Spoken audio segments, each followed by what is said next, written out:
Assalamualaikum warahmatullahi wabarakatuh.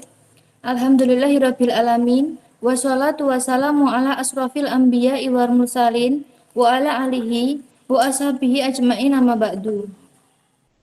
Sebelumnya, perkenalkan nama saya Hidayah sebagai pembawa acara pada pengajian pagi hari ini dengan tema Meraih Cinta Ilahi dengan Al-Quran.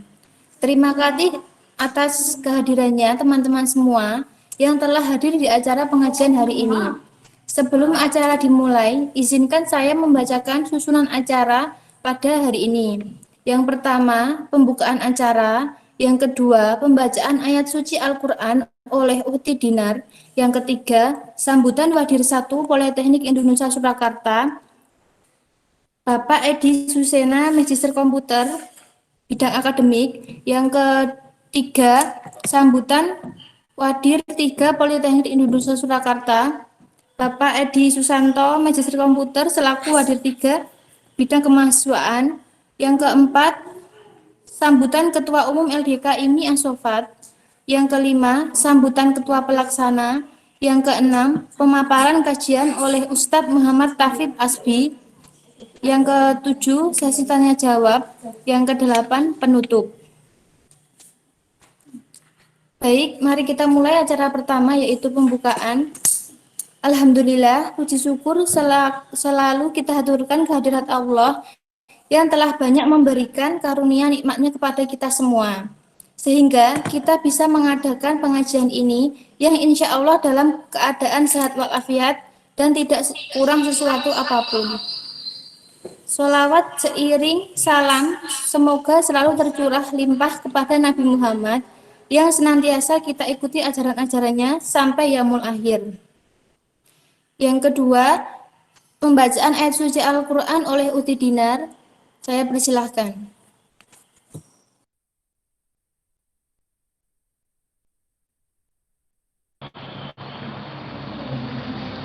Terima kasih atas waktunya.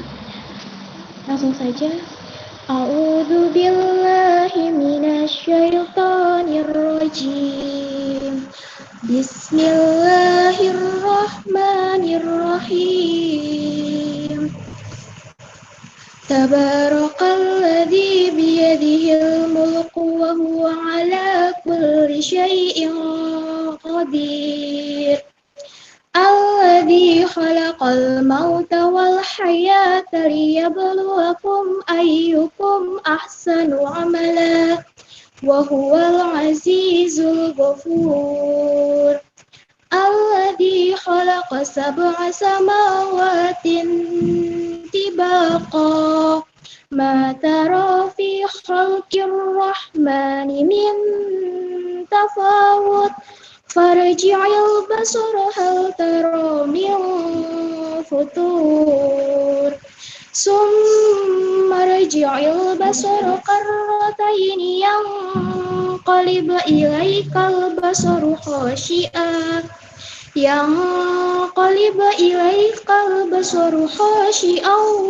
wa huwa hasir walaqad zayyana as-samaa'a ad-dunya bimasabiha waja'alnaha rujuman lisyayatini wa a'tadna lahum 'adzabash sya'ir. Shadaqallahul adzim.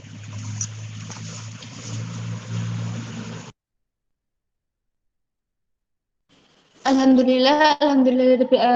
Terima kasih kepada Uti Dinar. Selanjutnya, sambutan Wadir 1 Politeknik Indonesia Surakarta, Bapak Edi Susena, Magister Komputer, Wadir 1 bidang akademik. Saya persilahkan. Terima kasih atas waktunya. Tes suara dulu, apakah suara saya bisa diterima? Bisa, Pak. Bisa, Pak. Oke, Assalamualaikum warahmatullahi wabarakatuh. Waalaikumsalam warahmatullahi wabarakatuh.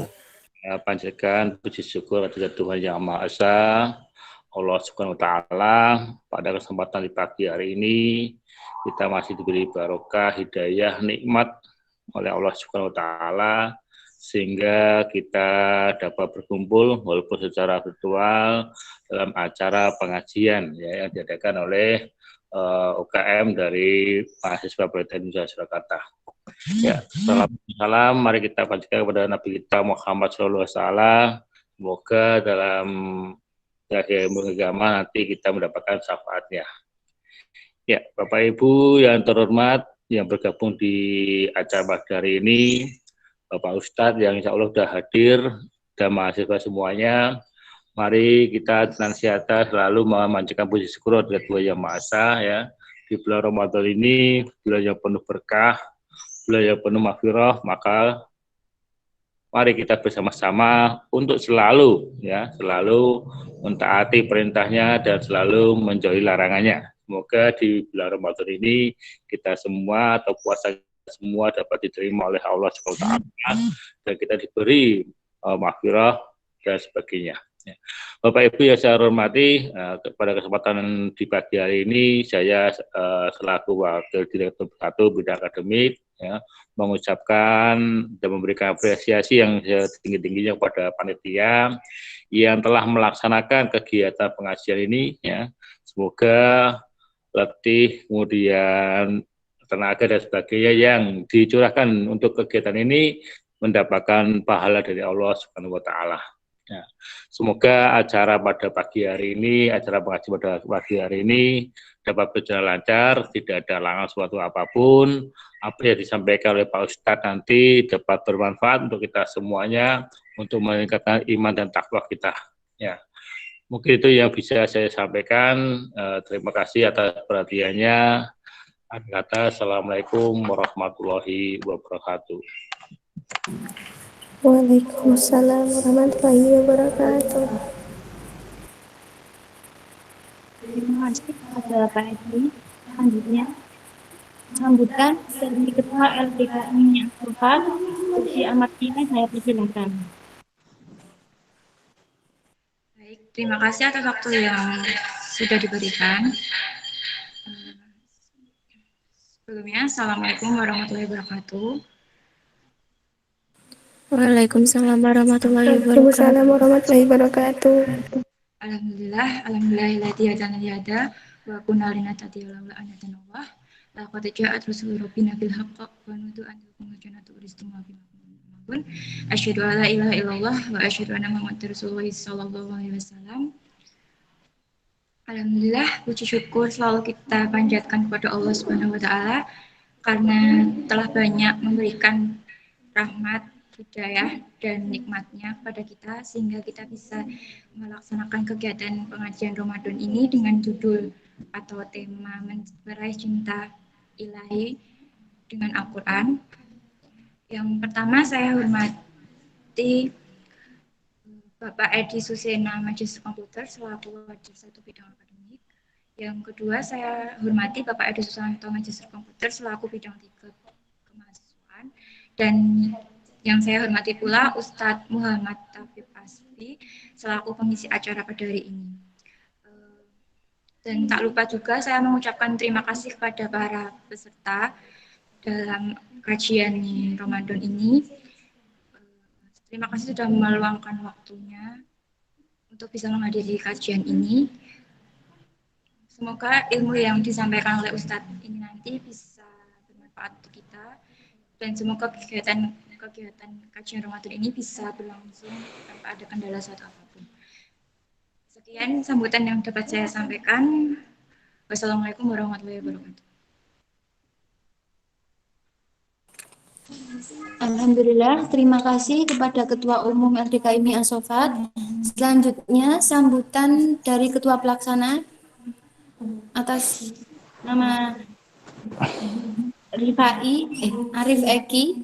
Saya persilahkan. Oke. Bismillahirrahmanirrahim. Assalamualaikum warahmatullahi wabarakatuh.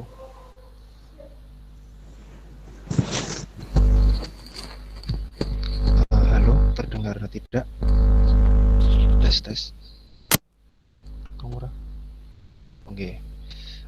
Alhamdulillahirabbil alamin. Asyhadu an la ilaha illallah wa asyhadu anna Muhammadar Rasulullah. Yang pertama-tama dan yang paling utama, marilah kita panjatkan puji syukur kehadirat Allah Subhanahu wa taala yang telah memberikan rahmat dan kesempatan kepada kita semua sehingga hari ini kita bisa berkumpul alhamdulillah sehat walafiat tanpa kekurangan suatu apapun, dan juga sholawat serta salam semoga tetap tercurah kepada junjungan besar kita Nabi besar Nabi Muhammad SAW, yang karena beliau hari ini kita bisa mengenal Islam dan kita dapat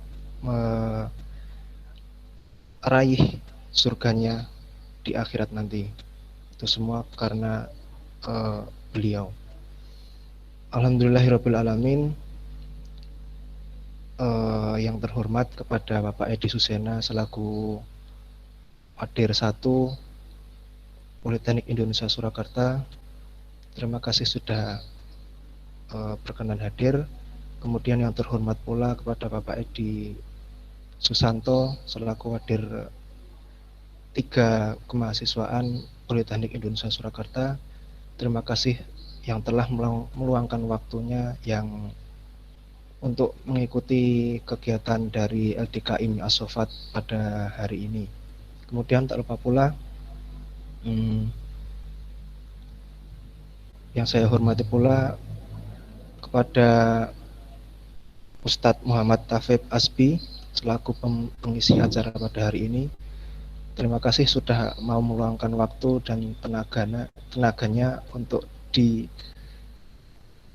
bagikan kepada kita semua di sini yang masih kurang ilmunya, yang kita masih perlu menambah iman kita, sehingga kita perlu untuk sering mengadakan sharing ilmu untuk tetap menjaga agar iman kita selalu berada di performa yang bagus. Kemudian saya di sini sebagai ketua pelaksana rangkaian acara pada Ramadan ini, saya menyampaikan terima kasih kepada panitia, kepada peserta, kepada pihak kampus yang sudah mendukung dengan sangat penuh kegiatan dari LDK IMI As-Sofat, meskipun masih banyak kekurangan yang masih bisa ditingkatkan, tetapi support dari kampus dan juga dari panitia sudah sangat-sangat banyak sehingga kegiatan hari ini bisa terlaksana dengan semoga tidak ada halangan suatu apapun. Kemudian saya sebagai ketua pelaksana pada hari ini adalah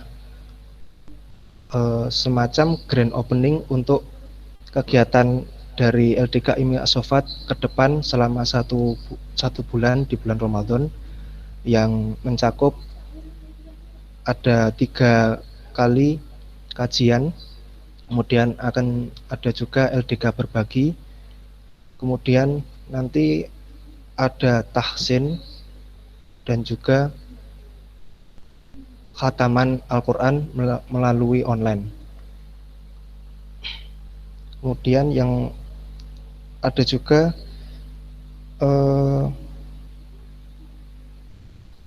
share kultum untuk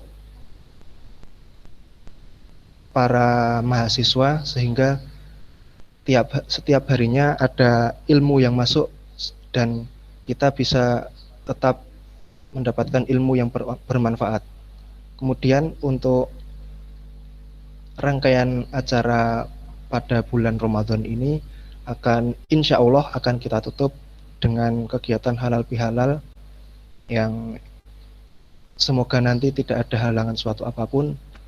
Dan juga terima kasih lagi untuk seluruh peserta dan panitia yang mau mengikuti kegiatan hari ini. Mungkin itu saja yang dapat saya sampaikan. Apabila ada salah kata saya mohon maaf. Wassalamualaikum warahmatullahi wabarakatuh. Waalaikumsalam warahmatullahi wabarakatuh. Alhamdulillah. Alhamdulillah, terima kasih kepada Ahli Arifai Eki atas sambutannya. Baik menginjak acara inti penyampaian kajian oleh Ustadz Muhammad Taufik Asbia. Selanjutnya, waktu dan tempat saya serahkan kepada moderator.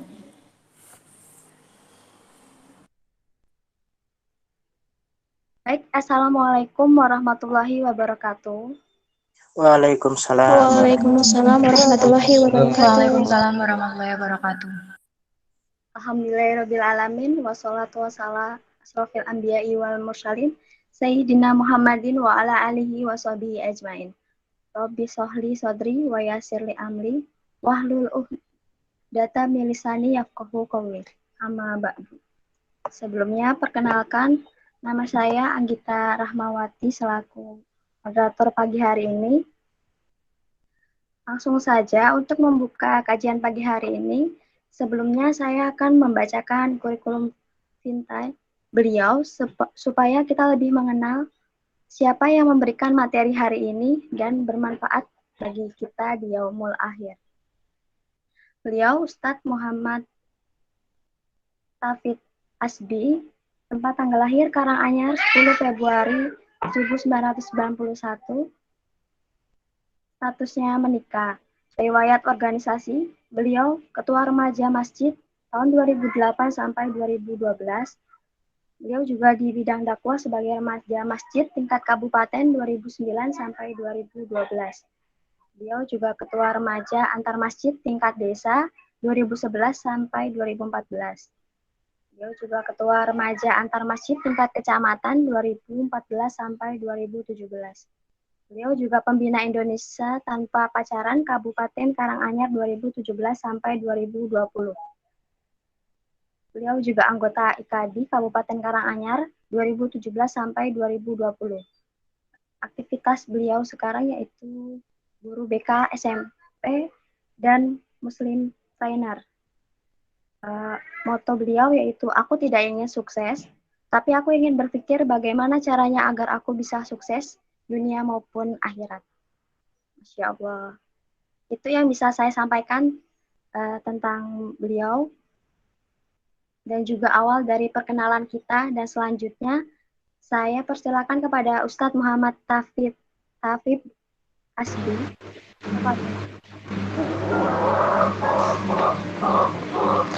Baik, terima kasih atas waktu yang diberikan kepada kami. Assalamualaikum warahmatullahi wabarakatuh. Waalaikumsalam Waalaikumsalam warahmatullahi wabarakatuh. Oke, baik. Jadi kalau salam itu tentunya dijawabnya kan wajib ya. Namun ada salam yang di situ kita tidak wajib, bahkan tidak boleh untuk menjawabnya. Siapa? Salah satunya adalah jika kita disalam oleh orang yang di situ non muslim atau orang kafir pertama gitu. Di situ kita tidak wajib untuk menjawabnya. Dan yang kedua adalah jika yang mengucapkan salam itu adalah seorang imam sholat. Jadi dari saat dia mengucapkan assalamualaikum warahmatullahi wabarakatuh, kita nggak boleh mengucap waalaikumsalam warahmatullahi wabarakatuh. Ya, di situ nanti nggak guyu semua ya. Oke, baik, terima kasih. Insya Allah di sini saya muslim ya, dan insya Allah tentunya jika tadi ada yang belum menjawab, semoga teman-teman yang belum menjawab semua yang bisa menjawab, dan insya Allah nanti yang menjawab saya doakan teman-teman semuanya mendapatkan pahala tentunya. Yang kedua, semoga yang punya utang, utangnya dilunaskan ya kalau ada yang punya utang. Dan yang ketiga, semoga teman-teman semuanya diberikan keberkahan oleh Allah Subhanahu wa taala. Oke, saya ulangi lagi. Assalamualaikum warahmatullahi wabarakatuh. Waalaikumsalam warahmatullahi wabarakatuh. Oke, baik. Terima kasih. Hamdan wa syukranillah. Nahmatuhu wa nasta'inuhu wa nastaghfiruh. Wa na'udzu billahi min sururin anfusina wa min sayyiati a'malina. May yahdihillahu fala mudhillalah wa may yudlilhu fala hadiyalah. Asyhadu alla ilaha illallah wahdahu la syarikalah wa asyhadu anna Muhammadan abduhu wa rasuluh. Allahumma shalli ala Muhammad wa ala alihi wa ashabihi ajmain. Rabbi shrahli sadri wa yassirli amri wahlul 'uqdatam min lisani yafqahul qawli. Qala Allah Ta'ala fil kitabil karim, a'udzu billahi minasyaitonir rajim. Bismillahirrahmanirrahim. Ya ayyatuhan nafsul mutmainnah, irji'i ila rabbiki radiyatan mardiyah, fadkhuli fi ibadi, fadkhuli jannati. Shadaqallahul azim wa nahnu ala dzalika minasyahidin.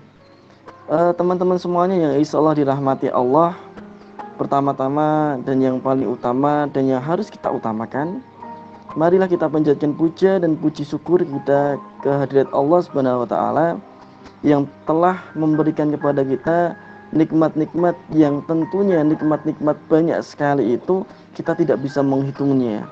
Sehingga dalam Al-Qur'an Allah mengucapkan dalam surat Ar-Rahman berulang-ulang kali, di situ dikatakan fabi ayyi ala'i rabbikuma tukadziban. Maka nikmat Tuhanmu yang manakah yang akan engkau dustakan? Tidak ada sama sekali. Sedangkan kita itu hidup dengan rizkinya Allah, kita bernapas dengan udaranya Allah. Lantas apa yang akan kita durhakai, apa yang kita dustakan? Tidak ada sama sekali. Yang kedua, salawat dan salam semoga tercurah limpahkan kepada junjungan Nabi besar kita, Nabi Muhammad Sallallahu Alaihi Wasallam. Walaupun teman-teman di sini katakanlah di sini saya tidak mendengar, saya berharap teman-teman semuanya di sini tetap menjawab dari jawaban tadi saat saya mengatakan Nabi Muhammad. Setidaknya teman-teman dari rumah masing-masing menjawab Sallallahu Alaihi Wasallam. Kenapa? Karena seburuk-buruknya atau sepelit-pelitnya manusia ialah apabila dia disebutkan nama nabinya, dia diam saja atau dia tidak mau bersolawat atasnya. Kenapa sih kita harus bersolawat kepada Nabi Muhammad? Jadi teman-teman semuanya, Nabi kita itu pernah suatu ketika di saat sendiri gitu, Nabi kita itu merenung, bahkan meneteskan air mata. Terus saat meneteskan air mata, para sahabat waktu itu ada yang datang. Di saat datang menemui Nabi, sahabat tanya, wahai Rasulullah, wahai Nabi, kenapa engkau bersedih? Kenapa kau sampai meneteskan air mata? Kemudian Nabi mengatakan, aku rindu. Rindu dengan siapa ya Rasulullah? Aku rindu. Maka kamu jangan rindu, gak akan kuat, aku aja gitu, kata Dilan gitu kan. Maka di sini Rasulullah pun sampai rindu juga seperti itu. Jadi kalau di Dilan itu mungkin terinspirasi dari Rasulullah kali ya. Lah kemudian Rasulullah pun saat ditanya, siapakah orang yang kau rindukan itu ya Rasulullah? Alangkah bahagianya dia sehingga engkau pun merindukannya. Tapi bukankah kami ini apakah kami nggak kau rindukan gitu kan? Iya, kami rindu kepada kalian, tapi aku lebih rindu kepada ini tuh siapa? Yaitu adalah mereka yang tidak pernah melihatku, mereka hidup jauh dari zamanku, namun mereka mencintaiku, mereka mencintai sunnah-sunnahku, bahkan mereka memperjuangkan apa yang kuperjuangkan, seperti itu. Kemudian sahabat tadi bertanya, apakah kami tidak saudaramu ya Rasulullah? Enggak, kalian bukan saudaraku, kalian adalah sahabat-sahabatku. Lantas siapa saudaramu ini ya Rasulullah? Yaitu yang tadi disebutkan oleh Rasulullah, yang hidup jauh dari zaman Rasulullah, yang dia tidak melihat Rasulullah, namun mereka sangat mencintai Rasulullah dan mereka sangat mencintai sunnah-sunnah Rasulullah, seperti itu. Saya berharap di sini teman-teman semuanya sebegitu rindunya Rasulullah kepada umatnya yang tidak pernah Rasulullah melihatnya, begitupun juga kita yang tidak pernah melihat Rasulullah, yang kita nggak pernah bertemu dengan Rasulullah, tapi setidaknya kita juga sangat rindu kepada Rasulullah. Karena apa? Rasulullah besok akan menantikan kita di saat dimana orang tua kita melihat kita diseret, itu orang tua kita diam aja. Di saat teman Anda di situ melihat kita diseret, mereka diam aja. Padahal selama di dunia dialah yang selalu menolong kita. Tapi di saat itu dia diam saja. Di mana itu? Di padang mahsyar. Semua orang entah keluarga kita, orang yang paling mencintai kita, semuanya diam begitu aja. Namun ada satu orang yang dia sibuk mondar mandir, siapakah dia? Yaitu Nabi Muhammad SAW. Dia mengatakan, umatku mana umatku, umatku mana, umatku mana. Kemudian yang apabila bertemu dengan Nabi Muhammad, yang bertemu dengan umatnya, Rasulullah peluk dia. Kemudian dibawalah dia menuju telaganya Rasulullah. Maka sahabatku semuanya, seberapa cinta kita pada Rasulullah, seberapa cinta kita rindu kepada Rasulullah. Maka semoga teman-teman kita yang ada di sini semuanya kelak kita dipertemukan oleh Rasulullah SAW. Teman-teman semuanya, mengenai tema yang yang disampaikan pada hari ini, yaitu meraih cinta ilahi dengan Al-Quran, seperti itu ya. Kalau tentang cinta itu saat ini tuh ada bahasa gini, ada seorang remaja yang kemudian dia itu waktu pulang sekolah gitu, kemudian dia ditanyanya itu bagaimana, nak kenapa kok bajumu kotor gitu ya, kok baju kamu kotor banget gitu kan. Kemudian anak itu ternyata menjawab, aku terjatuh dan tak bisa bangkit lagi. Loh, beto nak ditanya ibu seperti itu gitu kan. Terus kok baju dan celana kamu basah, kenapa gitu loh. Kemudian dia menjawab, aku tenggelam dalam lautan yang dalam. Loh, anak dia tanya ibu kok malah seperti itu gitu kan. Kemudian lah kok kamu dicari ibu tadi kok nggak ketemu, kamu di mana gitu kan. Aku tersesat dan tak tahu arah jalan pulang. Alah, ibu marah, ibu pergi aja. Kemudian anak itu menjawab, jangan pergi ibu gitu kan. Apa jawabnya? Jangan bu, aku tanpamu butiran debu. Kayak gitu. Jadi anak bucin tuh ya, seperti itu. Kenapa kalau tentang cinta itu sendiri ternyata kapan sih gitu kan dimulainya cinta itu hadir gitu kan. Dan ternyata cinta itu sudah, yang namanya cinta itu adalah fitrah. Dan fitrah itu diberikan kepada seluruh manusia.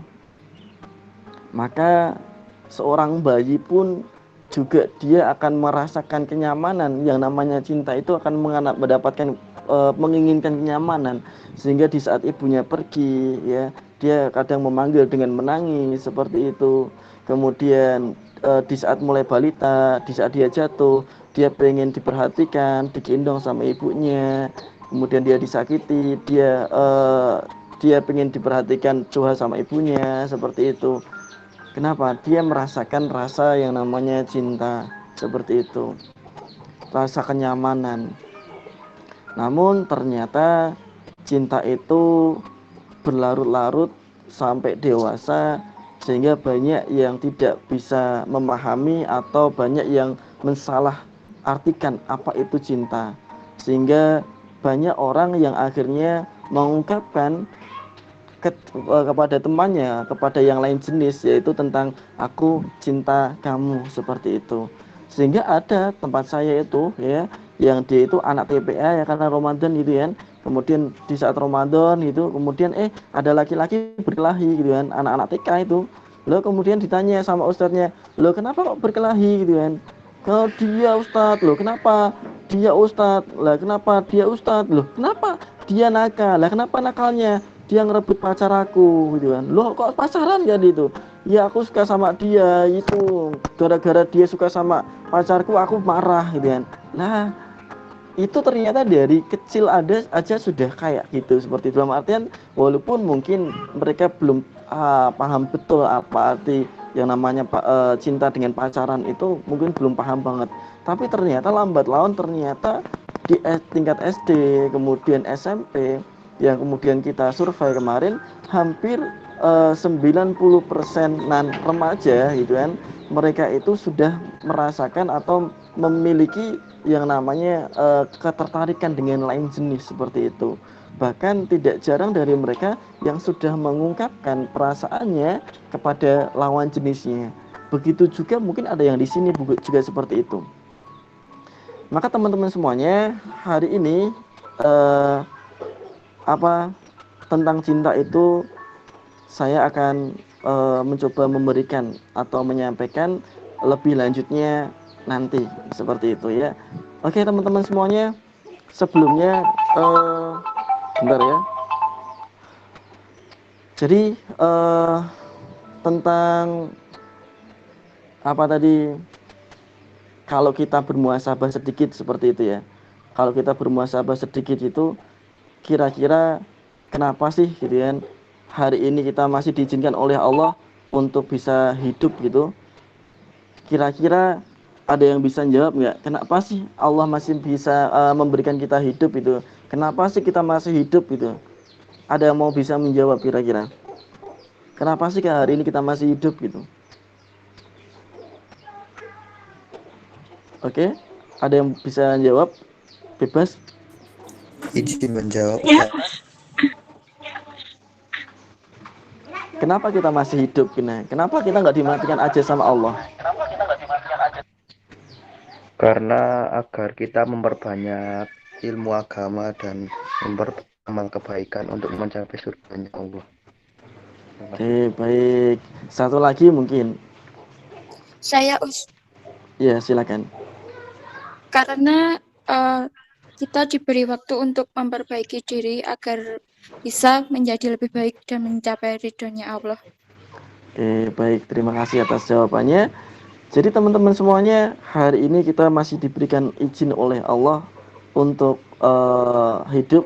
Salah satunya adalah saya mau tanya, kira-kira silakan dijawab ya, jujur ya. Jawabannya terserah panjenengan, ya atau tidak itu. Maksudnya saya atau enggak saya. Maksudnya di sini teman-teman yang hari ini tadi yang sudah bersyukur kepada Allah siapa? Katakan saya. Siapa hari ini sudah bersyukur kepada Allah? Sudah semuanya kah? Sudahkah Anda bersyukur kepada Allah hari ini? Insya Allah sudah? Oke. Insya Allah sudah ya. Alhamdulillah. Tapi pertanyaan yang kedua adalah, siapakah di antara panjenengan semuanya yang mengikuti kegiatan hari ini yang tadi kemudian di saat bangun tidur kemudian dia mengucapkan doa bangun tidur, berdoa? Siapa? Adakah? Adakah di antara kita yang tadi di saat bangun tidur kemudian doa bangun tidur gitu, langsung doa gitu? Iya.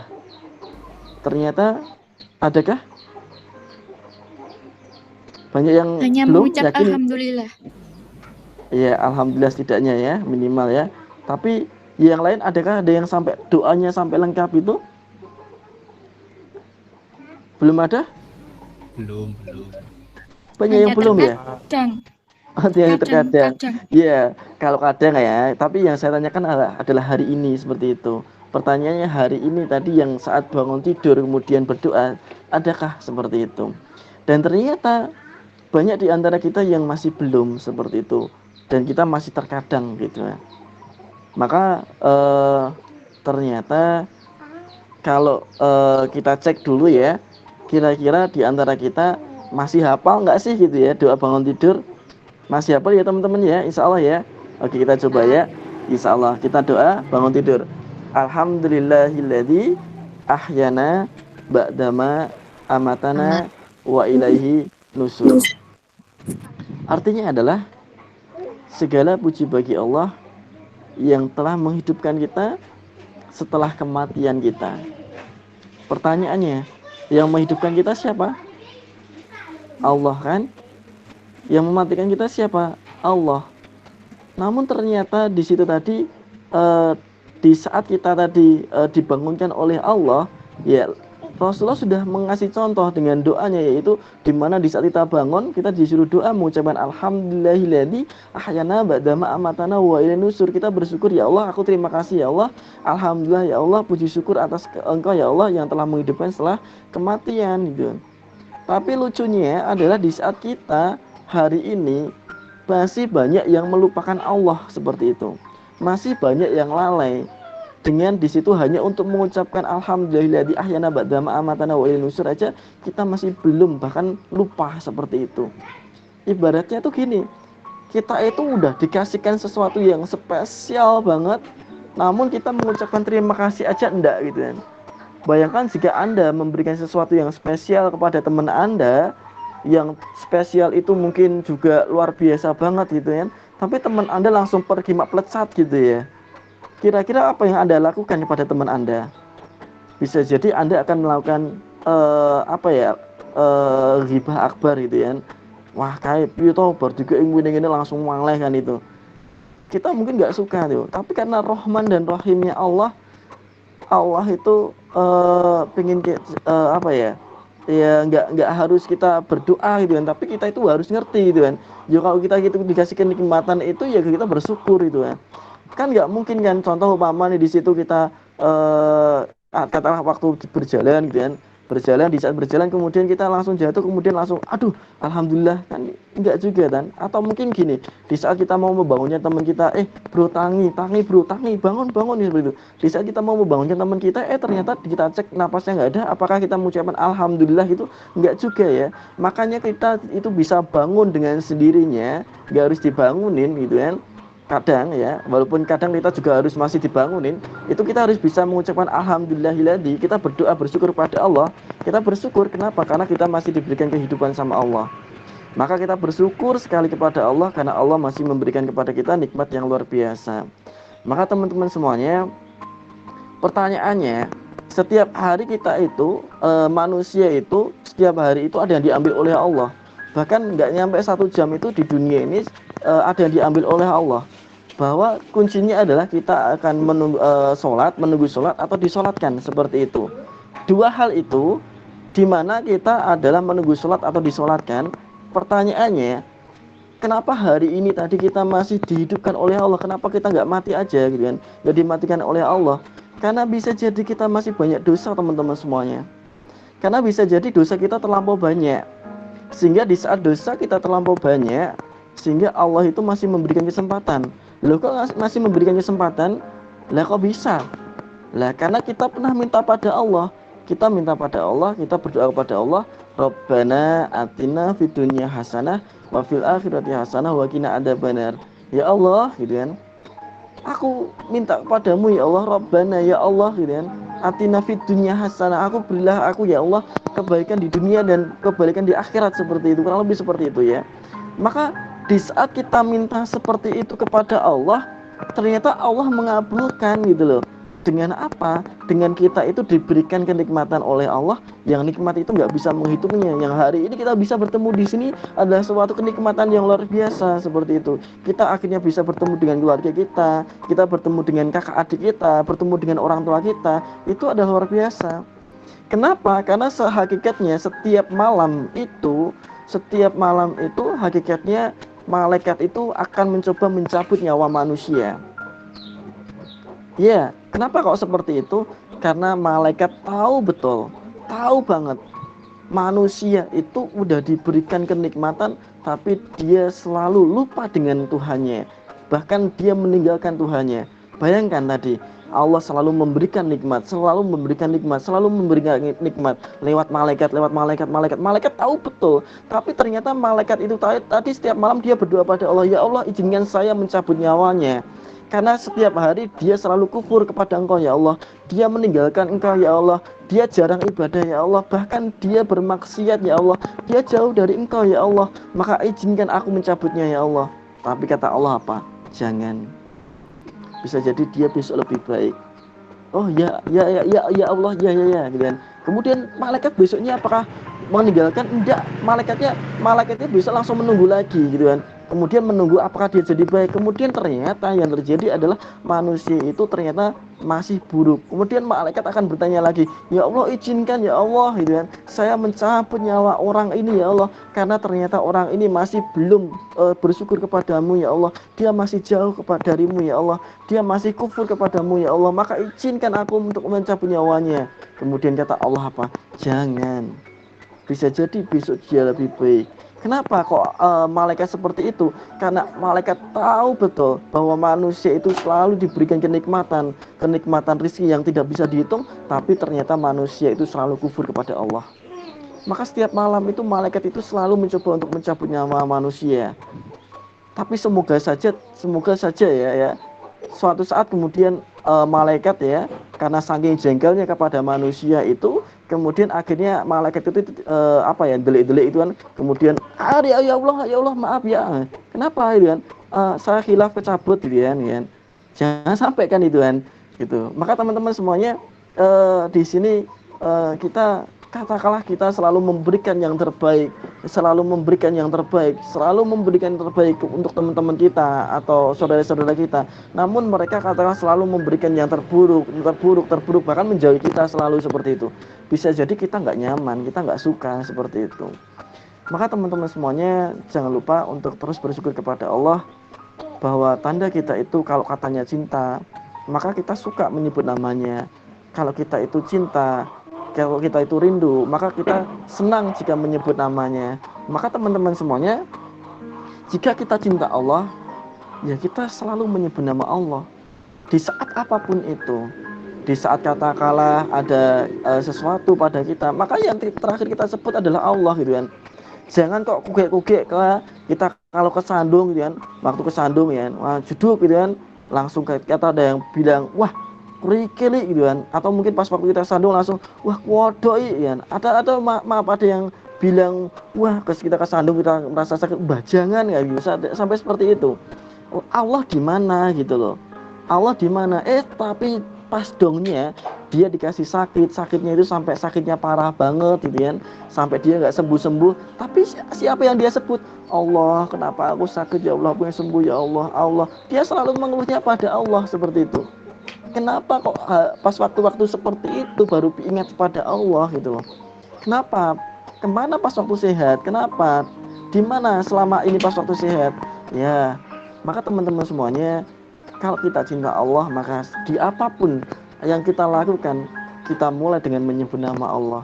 Kalau kita sayang kepada Allah, apapun yang kita lakukan dengan menyebut nama Allah, baik entah memakai baju, entah berkaca, entah mau keluar rumah, entah bahkan jatuh pun itu kita menyebut nama Allah gitu. Bahkan di saat bencana terjadi yang disebut otomatis itu pun juga Allah. Kita melihat keindahan itu pun yang kita sebut Allah. Tidak ada kata lain yang disebut selain Allah seperti itu.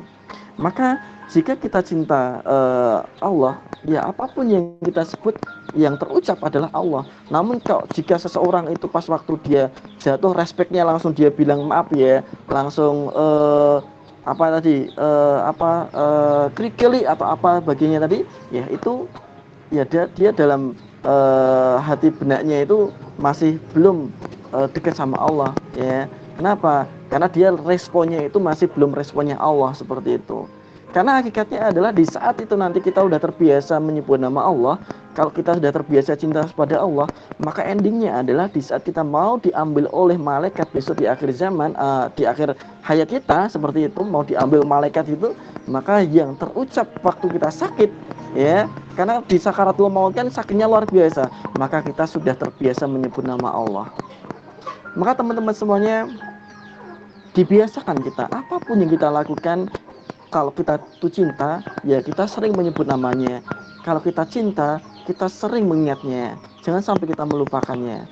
Maka teman-teman semuanya, kalau cinta ini tadi, cintanya kita kepada Allah, ternyata tadi kita cintanya ada selain kepada Allah, yaitu kepada manusia. Ada seorang ukhti gitu ya, yang ternyata Masya Allah dia cantik sekali gitu. Dan ternyata kita terpesona kepada dia gitu. Namun yang terjadi, kita datang dan kemudian kita mengatakan, ukhti gitu kan, kamu jangan lewat sana gitu. Lah kenapa? Di sana ada paku, nanti kamu kena gitu kan. Enggak apa-apa. Kemudian si Ikhwan tadi mengatakan, ukhti kamu jangan sana. Tahu nggak Pak, ada paku yang paling berat.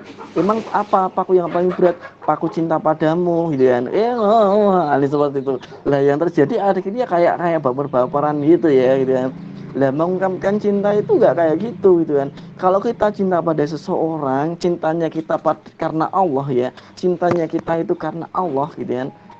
Maka di situ ya kita harus menjaganya. Hakikatnya cinta itu menjaga, bukan menodai seperti itu.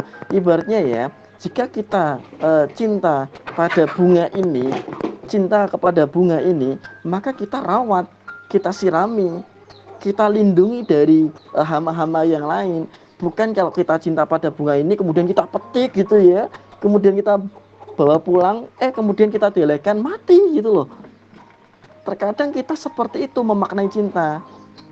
Kadang kita itu untuk memaknai cinta adalah aku pengen memiliki dia gitu kan, harus dia, sampai kita itu doa, ya Allah dekatkanlah dia denganku ya Allah, kalau dia nggak mau dekatkanlah dia denganmu ya Allah, mati maksudnya gitu kan. Kadang sampai seperti itu. Kadang juga ya Allah dekatkanlah dia denganku ya Allah, tapi kalau dia masih nggak mau ya Allah, pokoknya dekatkan dia sama aku ya Allah, pokoknya dia dekatkan sama aku, sampai ngoyo, sampai kita itu maksa banget seperti itu sama Allah. Lah kita itu apa gitu loh, sampai memaksa Allah ya boleh gitu. Namun ternyata teman-teman semuanya, ya kalau tentang cinta ini tadi ya hakikatnya menjaga. Maka kalau ada seorang ikhwan atau seorang akhwat yang kemudian dia mengatakan aku cinta kamu gitu ya, lah maka sesungguhnya dia itu kemudian memboncengin kamu gitu kan, kemudian dia ngejak jalan-jalan kamu, mabar sama kamu, makan bareng gitu maksudnya gitu kan, sama kamu, maka di situ yang terjadi adalah dia menodai kamu gitu kan.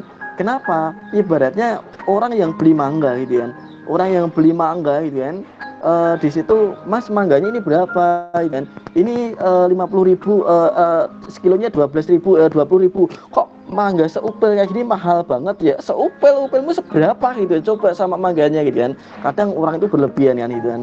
Lah akhirnya wah ini mangga tadi dipegang-pegang, oh kok kita ini dicium-cium gitu kan, kemudian mosok 20.000 dinyang lagi gitu kan, ya udah 18.000 ya coba tak rasane sik lagi apa enggak ya, mbok sendiri kecut enggak jadi kan gitu kan. Ternyata udah dipegang, udah dimek, udah dicium, dirasain enggak jadi. Bayangkan jika itu yang terjadi pada perempuan gitu kan. Maka kita itu sebagai katakanlah sebagai seorang pemuda itu mahal gitu loh, jangan murah gitu loh, yang mudah dipegang, mudah di kayak tadi itu jangan sampai gitu loh. Maka yang terjadi teman-teman semuanya, hari ini kita berusaha untuk menjadi seseorang yang terhormat, seseorang yang di situ jangan sampai mudah cinta. Kalaupun cintanya kita karena Allah, ya kita doakan aja ketemunya kita di mana sama dia, yaitu dalam sujud kita. Kan ada ya lagunya itu kan, jauh di mata tapi dekat di doa ya, kayak gitu ya, pemain kayak gitu yang lagu viral tuh loh ya. Jadi teman-teman semuanya, hari ini ya tentang cinta itu tadi, kalau kita cintanya karena Allah, maka sekali lagi mari kita perbaiki cinta kita luruskan cinta kita dengan tidak mengungkapkan cinta itu kepada orang yang kita cintai. Loh nanti aku nggak dapet gimana, aku nanti nggak itu gimana, terus sing tak cintai, sing tak sukai dipek orang lain gimana gitu.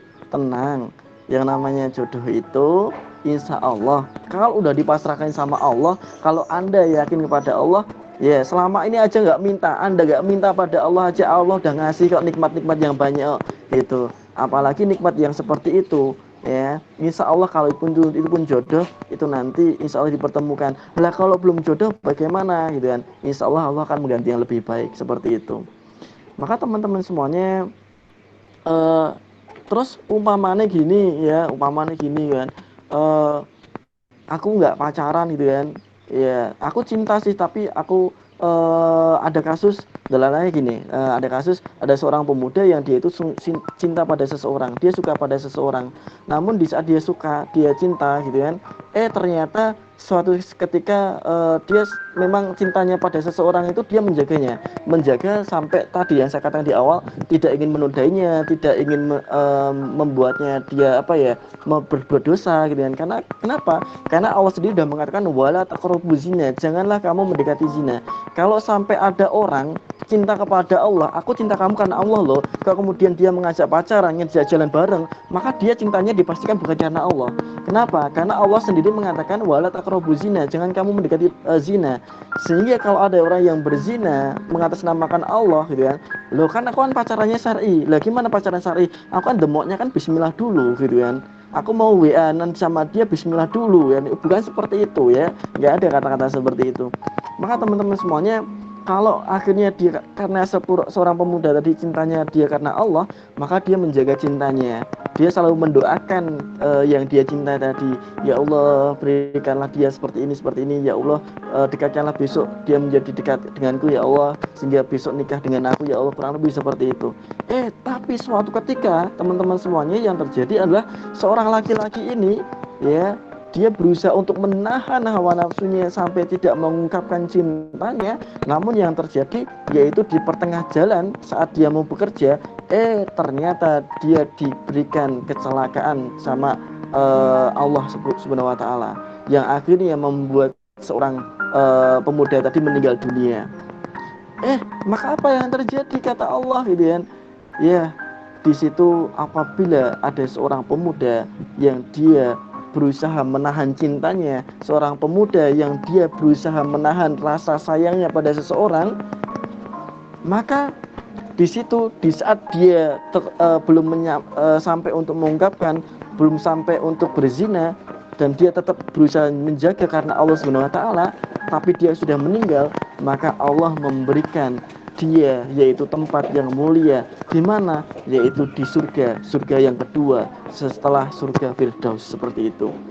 Maka teman-teman semuanya, Allah pun juga memberikan kemuliaan bagi seorang jomblo ya, jomblo yang tapi sebenarnya bukan jomblo. Jomblonya itu bukan karena jomblo nggak laku, nggak, tapi dia itu jomblonya jomblo terhormat. Kenapa? Karena dia lebih menjaga cintanya seperti itu ketimbang dia berzina. Maka di saat dia kemudian dia mencintai karena Allah, kemudian dia meninggalnya karena qadarullah seperti itu, maka Allah memberikan tempat yang baik kepada orang itu, sehingga orang itu diberikan tempat yang baik, yaitu di mana? Di surganya Allah, yang di mana orang itu digantikan oleh Allah, yaitu bidadari dan bidadara yang cantik, yang tampan gitu kan. Kenapa? Karena di dunia dia lebih memilih dirinya untuk menjaga hawa nafsunya, seperti itu. Tapi kalau ada yang mengatakan seorang pemuda mencintai manusia yang lainnya karena Allah, kemudian dia mengajak pacaran gitu kan, maka dipastikan itu bukan karena Allah, tapi bisa dipastikan dia karena nafsu. Entah nafsunya itu karena di situ aku cinta dia karena cantiknya gitu kan. Walaupun karena sebenarnya itu lebih kata walaupun mengatakan kata imannya itu terutama karena cantiknya. Dan tahu nggak, sesungguhnya pemuda, karena saya kemarin di ISQ gitu kan, di ISQ juga, kemudian di situ saya sempat bertanya kepada seluruh peserta saya, baik di situ beberapa SD di seluruh di Surakarta ini, kemudian di tingkat SMP, bahkan di SMA. Namun di sini yang paling yang paling awal dimulai dari SD. Di SD dia waktu mau ujian gitu kan, saya tanya gitu kan, adik-adik semuanya, kira-kira di antara kalian adakah yang di situ belum pernah menonton video porno? Ternyata yang terjadi adalah banyak yang ternyata adik-adik SD kita sudah nonton video porno. Bahkan di situ pernah saya dapat curhatan dari guru, yaitu mereka itu malah nonton video pornonya itu mabar gitu ya. Mabarnya video porno, astagfirullah, karena udah banget kan itu. Generasi kita itu sudah ternodai seperti itu. Maka teman-teman semuanya, apalagi saat ini dimulai dari SD yang sudah nonton video porno, otomatis kalau sudah kecanduan, ada kasus kemarin malah anak kelas 2 SD HP-nya diminta orang tuanya. Kelas 2 SD diminta orang tuanya, kemudian waktu diminta, yang terjadi adalah anak itu malah misu-misui orang tuanya. Loh, kok bisa sampai misuh gitu kan? Yang curhat kakaknya itu kan. Waktu itu kakaknya curhat ke saya, karena saya sebagai guru konseling kan gitu kan. Adik saya seperti ini loh, kok bisa seperti itu? Ternyata adiknya tadi setelah diteliti, ternyata dia sering nonton video porno juga, pernah seperti itu. Maka tidak heran kalau ada anak SD yang dia akhirnya pacaran seperti itu. Dan saya sendiri juga menemu yang namanya anak SD pun juga sempat aborsi 3 kali seperti itu. Masuk SMP udah aborsi seperti itu. Maka teman-teman semuanya, inilah realitas generasi kita. Ya, inilah generasi yang dimana sudah hampir 90% pemuda rata-rata sudah nonton video porno. Kalau sudah nonton video porno, yang terjadi adalah kalau sudah ketagihan, apa yang terjadi? Dia pengen mempraktekkan. Kalau dia pengen mempraktekkan, otomatis dia mencari mangsa. Cari mangsanya gimana? Yaitu dengan mencari lawan jenisnya, kemudian dia mencari tebar pesona, dia memberikan perhatian-perhatian, sehingga dengan memberikan perhatian-perhatian itu, akhirnya dia ketemulah seorang akhwat atau seorang perempuan yang akhirnya dia suka, disukai, kemudian dia bisa cinta, kemudian bisa dicintai, kemudian bisa diajaklah jalan-jalan kemana. Maka hampir 90% juga rata-rata orang yang sudah pacaran, yang pernah pacaran, dia pasti pernah berciuman, pernah berpelukan, bahkan maaf, sampai parahnya dia pernah memegang alat yang tidak diperbolehkan seperti itu. Hakikatnya kenapa? Karena seseorang yang sudah kecanduan video porno, otomatis dia kalau mengatakan cinta, aku nggak cinta sebenarnya, nggak cinta sama kamu, tapi aku pengen memegang tubuh kamu. Aku pengen memegang tubuh kamu. Maka teman-teman semuanya, apapun alasannya gitu ya. Walaupun kemarin saya pernah dapat ya curhatan dari seorang ini, tapi ini oknum ya, tidak semuanya ya. Seorang perempuan yang itu dari pondok, yang di situ pondok hafiz Quran, walaupun ini tidak semuanya, yang sampai maaf dia mau sampai membuka auratnya, sampai maaf tidak pakai baju hanya untuk video call sama pacarnya. Ya ini tuh nggak bisa dilogika gitu loh. Dalam artian kok bisa ya gitu kan. Iya, walaupun tidak semua pondok seperti itu, tapi ada 1-2 seperti itu gitu kan. Itu hanya kemungkinan kecil gitu kan. Tapi ternyata bisa sampai seperti itu gitu loh. Maka teman-teman semuanya, sebaik apapun iman Anda saat ini ya, jika suatu saat katakanlah Anda diajak main sama lawan jenis, apalagi pacar Anda gitu kan, kemudian di situ di tempat yang sepi kan itu kan, di tempat yang kemudian di situ katakanlah nggak ada apa, nggak ada suatu orang, dan kemudian dirasa aman, yang namanya setan itu pinter banget gitu loh, pinter banget, yakin pinter banget gitu kan. Kenapa? Setan itu udah berjanji kok, setan itu udah berjanji kepada Allah. Berjanjinya gimana? Aku akan menyesatkan manusia, aku akan membuat sesat manusia gitu loh. Maka teman-teman semuanya, janji setan itu adalah membuat sesat manusia. Tapi kalau dia kalau setan itu tidak bisa membuat sesat, apa yang terjadi? Maka setan itu akan membuat manusia itu merasa lebih baik, paling baik seperti itu. Jadi ada 2 hal yang dilakukan setan, yaitu adalah membuat manusia itu menjadi sesat. Kalau orang itu nggak bisa sesat, maka setan akan membuat orang itu merasa paling baik. Ada 2 hal itu. Maka teman-teman semuanya, hati-hati ya. Kalau kita itu ingin meraih cintanya ilahi ya dengan Al-Quran gitu kan, ya kita pahami dulu di Al-Quran Allah pernah mengatakan wala taqrabuz zina, jangan sampai kita mendekati zina gitu loh, jangan sampai kita mendekati zina gitu. Karena memang kalau memang berat sekali ya untuk meninggalkan cinta, itu berat sekali gitu kan ya, berat sekali. Tapi di sini berusahalah. Kenapa? Karena dengan usaha Anda, Allah tadi sudah menyiapkan surga jika Anda belum diberikan sampai ketemu sama jodoh Anda. Maka teman-teman semuanya yang insya Allah dirahmati Allah, di sini kalau tentang cinta itu mungkin ada bahasa gini, indahnya pelangi akan kalah dengan sinarnya matahari. Kenapa?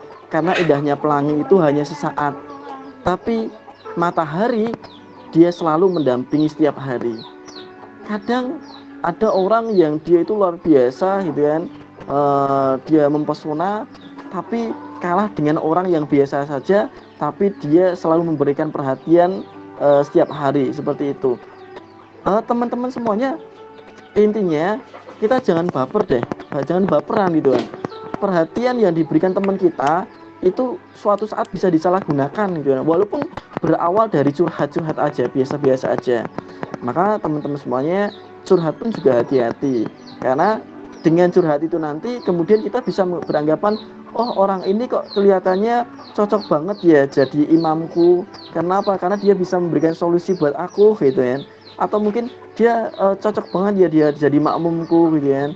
Kenapa? Karena dia selalu memberikan kenyamanan buat aku, atau dia mengingatkan aku dalam kebaikan. Dan itu kadang bisa disalahartikan seperti itu. Maka hati-hati teman-teman semuanya gitu kan. Kita di sini kalau cintanya kita kepada Allah, ya kita pahami di Al-Qur'an tadi yang di situ Allah saja melarang kok. Kemudian kita mengiyakan, jangan sampai gitu loh. Allah saja melarang kok, kalau kita apalagi kita membolehkan, jangan sampai gitu loh. Ibaratnya kita nantang sama Allah dong gitu kan. Ibaratnya gini deh, kita jenengan punya tempat ya. Punya tempat, di tempat itu jenengan mau ngepel. Di saat mau ngepel ya, kemudian jenengan punya adik gitu kan. Adik jenengan, adik teman-teman semuanya ya. Kemudian di situ adik-adik kalian, teman-teman semuanya di situ Anda bilangi, "Dek, jangan lewat sini ya. Ini mau kakak pel. Kakak pel. Jadi kamu jangan lewat sini ya." gitu kan. "Oh, ya kakak," gitu kan. "Iya kakak," gitu kan. Dia udah bilang gitu.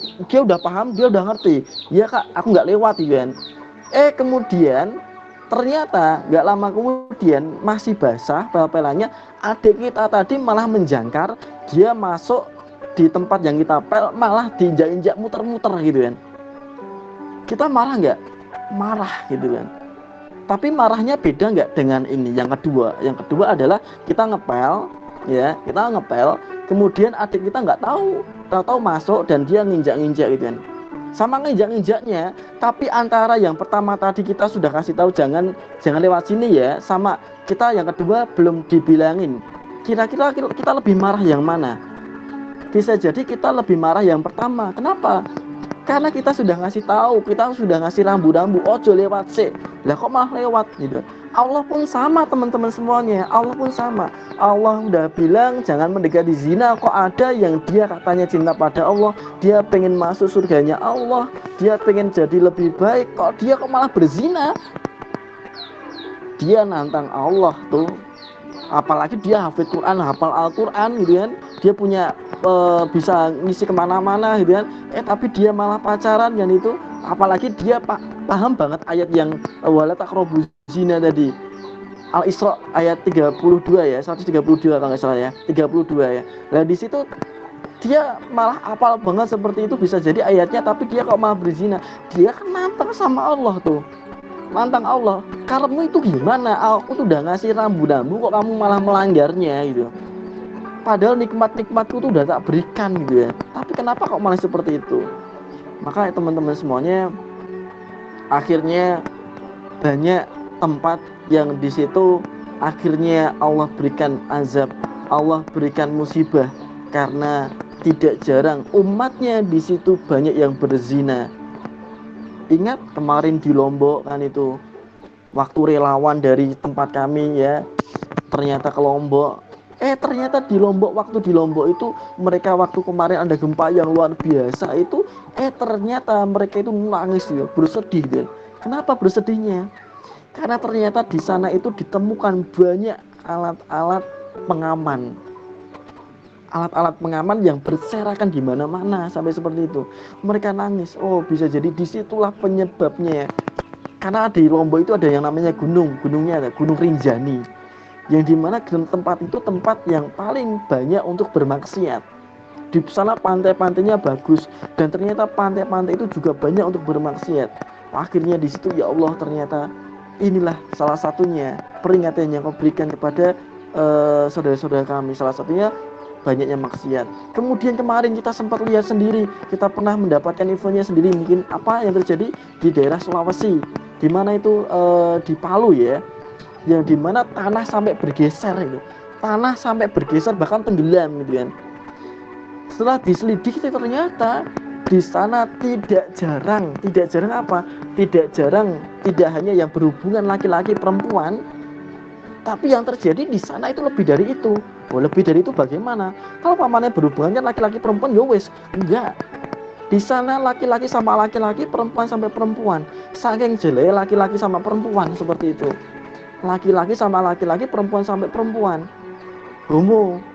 Dan akhirnya seperti itu Allah memberikan azab sampai ditenggelamkannya, sampai tanah bergeser seperti itu. Dan itu apakah pada zaman Nabi ada? Ada. Ya, kaumnya siapa itu? Kaum Lut kan itu, yang dimana di situ terkenal kaum homo kan itu kan. Maka teman-teman semuanya, kemarin di tempat kita sendiri gitu kan, di tempat kita sendiri aja, nggak usah jauh-jauh. Dulu pas waktu saya masih mahasiswa juga, seperti teman-teman ingat meletusnya gunung Kelut, teman-teman semuanya, ada yang ingat nggak? Itu bulan apa? Ada ingat? Yaitu meletusnya gunung Kelut itu yaitu pada bulan Februari. Ya, pas waktu bulan Februari. Bulan Februari itu bulan apa teman-teman semuanya? Pasti tahu ya. Bulan Februari itu bulan apa? Bulan Februari itu apalagi tanggal 14. Hari apa itu? Valentine, betul sekali. Maka teman-teman semuanya, iya, hari Valentine itu katakanlah banyak orang yang ternyata para remaja waktu itu mengungkapkan rasa cintanya, rasa sayangnya pada temannya. Namun saya sempat mendengar waktu itu, yang saya dengar adalah banyak remaja dari tingkat SMP, SMA, bahkan kuliah waktu itu diberikan sama seseorang yang tidak dikenal. Anak-anak yang pacaran itu diberikan coklat Silver Queen katakan gitu ya. Lah di coklat itu ternyata di tengahnya ada merek yang lain, ada kotak yang lain, mereknya Sutra. Paham maksud saya? Maka teman-teman semuanya, terus kemudian dari kotak itu dibaca, ini apa ini? Oh, ini kegunaannya ini ya. Oh, kayak gitu maksudnya. Ternyata kemudian itu sebelum tanggal 14. Nah, yang terjadi adalah ya setelah diberikan itu kemudian rencana waktu itu tanggal 14 Februari banyak sekali remaja-remaja yang waktu itu bisa jadi adalah maksiat akbar. Maksiat akbar. Banyak remaja entah dari Solo sampai sana gitu ya, ke timur itu dan sampai Jakarta kan itu waktu itu banyak yang memaksiat akbar. Dan ternyata apakah Allah tidak tahu? Allah tahu gitu loh. Allah tahu banget. Dan yang terjadi adalah karena Allah tahu, karena manusia belum ada yang mencegah, maka Allah lah yang langsung mengingatkan. Yang akhirnya waktu teman-teman tadi masih SD bisa jadi kan itu ya, waktu keluar loh kok pasti esok gitu kan, kok esok sekali gitu kan. Bahkan bisa jadi ada yang menganggap, wah iki kok koyo peteng ya, pokok jam 8 wis jam 7 matahari ini ra ketok ya, apa kita terbitnya dari barat ya gitu kan. Kita mungkin waktu itu ada yang beranggapan seperti itu, bisa jadi gitu. Dan ternyata salah satunya penyebabnya adalah seperti itu tadi teman-teman semuanya, adanya kemaksiatan. Dan Allah tahu sekali. Maka teman-teman semuanya, hari ini ya sebelum Allah mengambil nyawa kita, sebelum malaikat mencabut nyawa kita, ya kita perbaiki diri kita. Karena hakikatnya kenapa hari ini tadi kita masih hidup, karena tadi kita sekali lagi kita pernah minta pada Allah, yaitu berdoa Rabbana atina fid dunya hasanah. Allah memberikan kita kenikmatan, Allah memberikan kita jalan yang lurus. Kenapa kita masih minta doa seperti itu? Maka di situ Allah memberikan yang terbaik buat kita. Sehingga jika kita hari ini diberikan oleh Allah kehidupan, maka selalulah Anda berbuat baik. Jangan sia-siakan hidup Anda dengan hal-hal yang biasa saja, dengan hal-hal yang di situ berbuat dosa, jangan sampai. Maka teman-teman semuanya, karena hari ini kita berada di bulan Ramadan, yang dimana bulan yang penuh berkah, maka Allah itu mengkategorikan menjadi 3 hal pada bulan Ramadan. Yang dimana bulan Ramadan awal itu adalah Ramadan yang penuh dengan berkah, atau bulan penuh dengan berkah keberkahan seperti itu ya. Ya kita bisa lihat aja di minggu-minggu awal sholat di tempat kita, yang biasanya nggak pernah ke masjid dia ke masjid, yang biasanya nggak pernah sholat dia sholat, dan itu Bahkan yang biasanya dia sering minum minuman, dia sampai prai gitu kan. Minum minumannya prai sih ya gitu kan. Kita sholat sih ya, Ramadan awal kita awali dengan minum minuman, sampai ada yang seperti itu, bisa jadi gitu ya.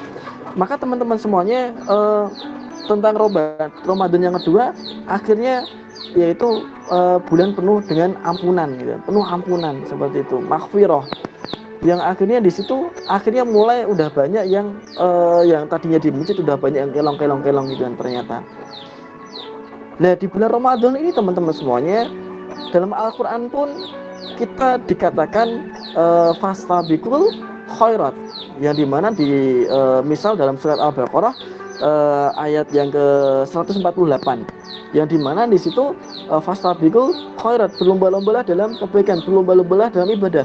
Jika lomba ini adalah ibadah adalah perlombaan, kebaikan itu adalah perlombaan, maka teman-teman semuanya, Ramadan itu bagi beberapa ulama adalah ujung dari perlombaan, yang dimana setiap apapun yang dilakukan di bulan Ramadan akan menjadi ibadah, akan mendapatkan pahala seperti itu.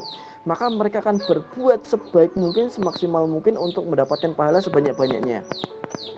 Maka teman-teman semuanya, pahala yang didapatkan ya tentunya untuk mendapatkan karena kalau tadi kan fasabil khairat berlomba-lomba, kalau lomba otomatis yang didapatkan adalah piala atau mendapatkan gelar. Kalau gelar di dalam bulan Ramadan, gelar apa yang didapatkan? Yaitu gelar takwa, seperti itu.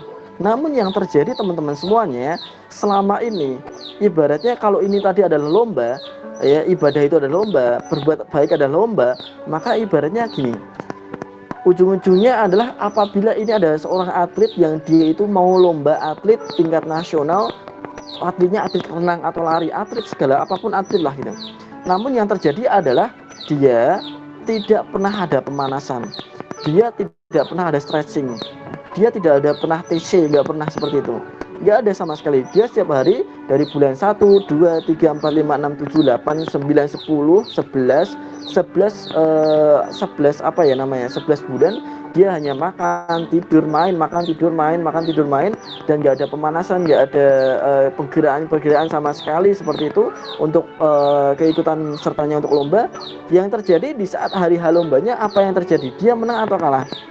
Yang terjadi otomatis dia kalah. Bisa jadi di saat katakanlah lomba lari gitu kan, katakanlah ada 10 putaran, bisa jadi dia 3 putaran udah kalah, KO gitu kan.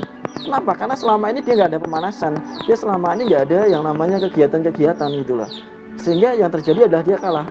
Ibaratnya gini aja deh, ada mobil yang dia paling terbagus, mobil yang paling teranyar gitu kan, kemudian yang mobil sport ini tadi untuk lomba, namun ternyata dalam waktu 11 bulan mobil ini nggak pernah dipakai, nggak pernah dipanasin gitu kan. Kemudian di waktu hari hanya mobil ini dipakai, digaspol, dirempol seperti itu. Yang terjadi apa yang terjadi sama mobil itu? Bisa terjadi mobil itu akan rusak. Nah kalau kita di bulan Ramadan selama ini nggak ada pemanasan, di bulan Ramadan sebelum Ramadan kita nggak ada pemanasan, bisa jadi katakanlah untuk baca Al-Quran bisa jadi aku wes nggak kuat atau mau satu bulan umpamanya ya. Di sini sudah berapa hari ya? Sudah 6 hari ya. Udah 6 hari nggak sampai ya. Beberapa hari ini mungkin katakanlah kita untuk baca Al-Quran aku udah nggak kuat, aku berat, mau Al-Quran ini berat banget, sholatku juga berat banget gitu kan. Katakanlah bilang seperti itu. Bukannya berat, bukannya kamu nggak kuat gitu lah. Tapi apa? Selama ini Anda tidak ada pemanasan, sehingga Anda berat untuk melakukan ibadah-ibadah yang selama ini dijalankan di bulan Ramadan seperti itu. Kenapa? Karena nggak ada pemanasan.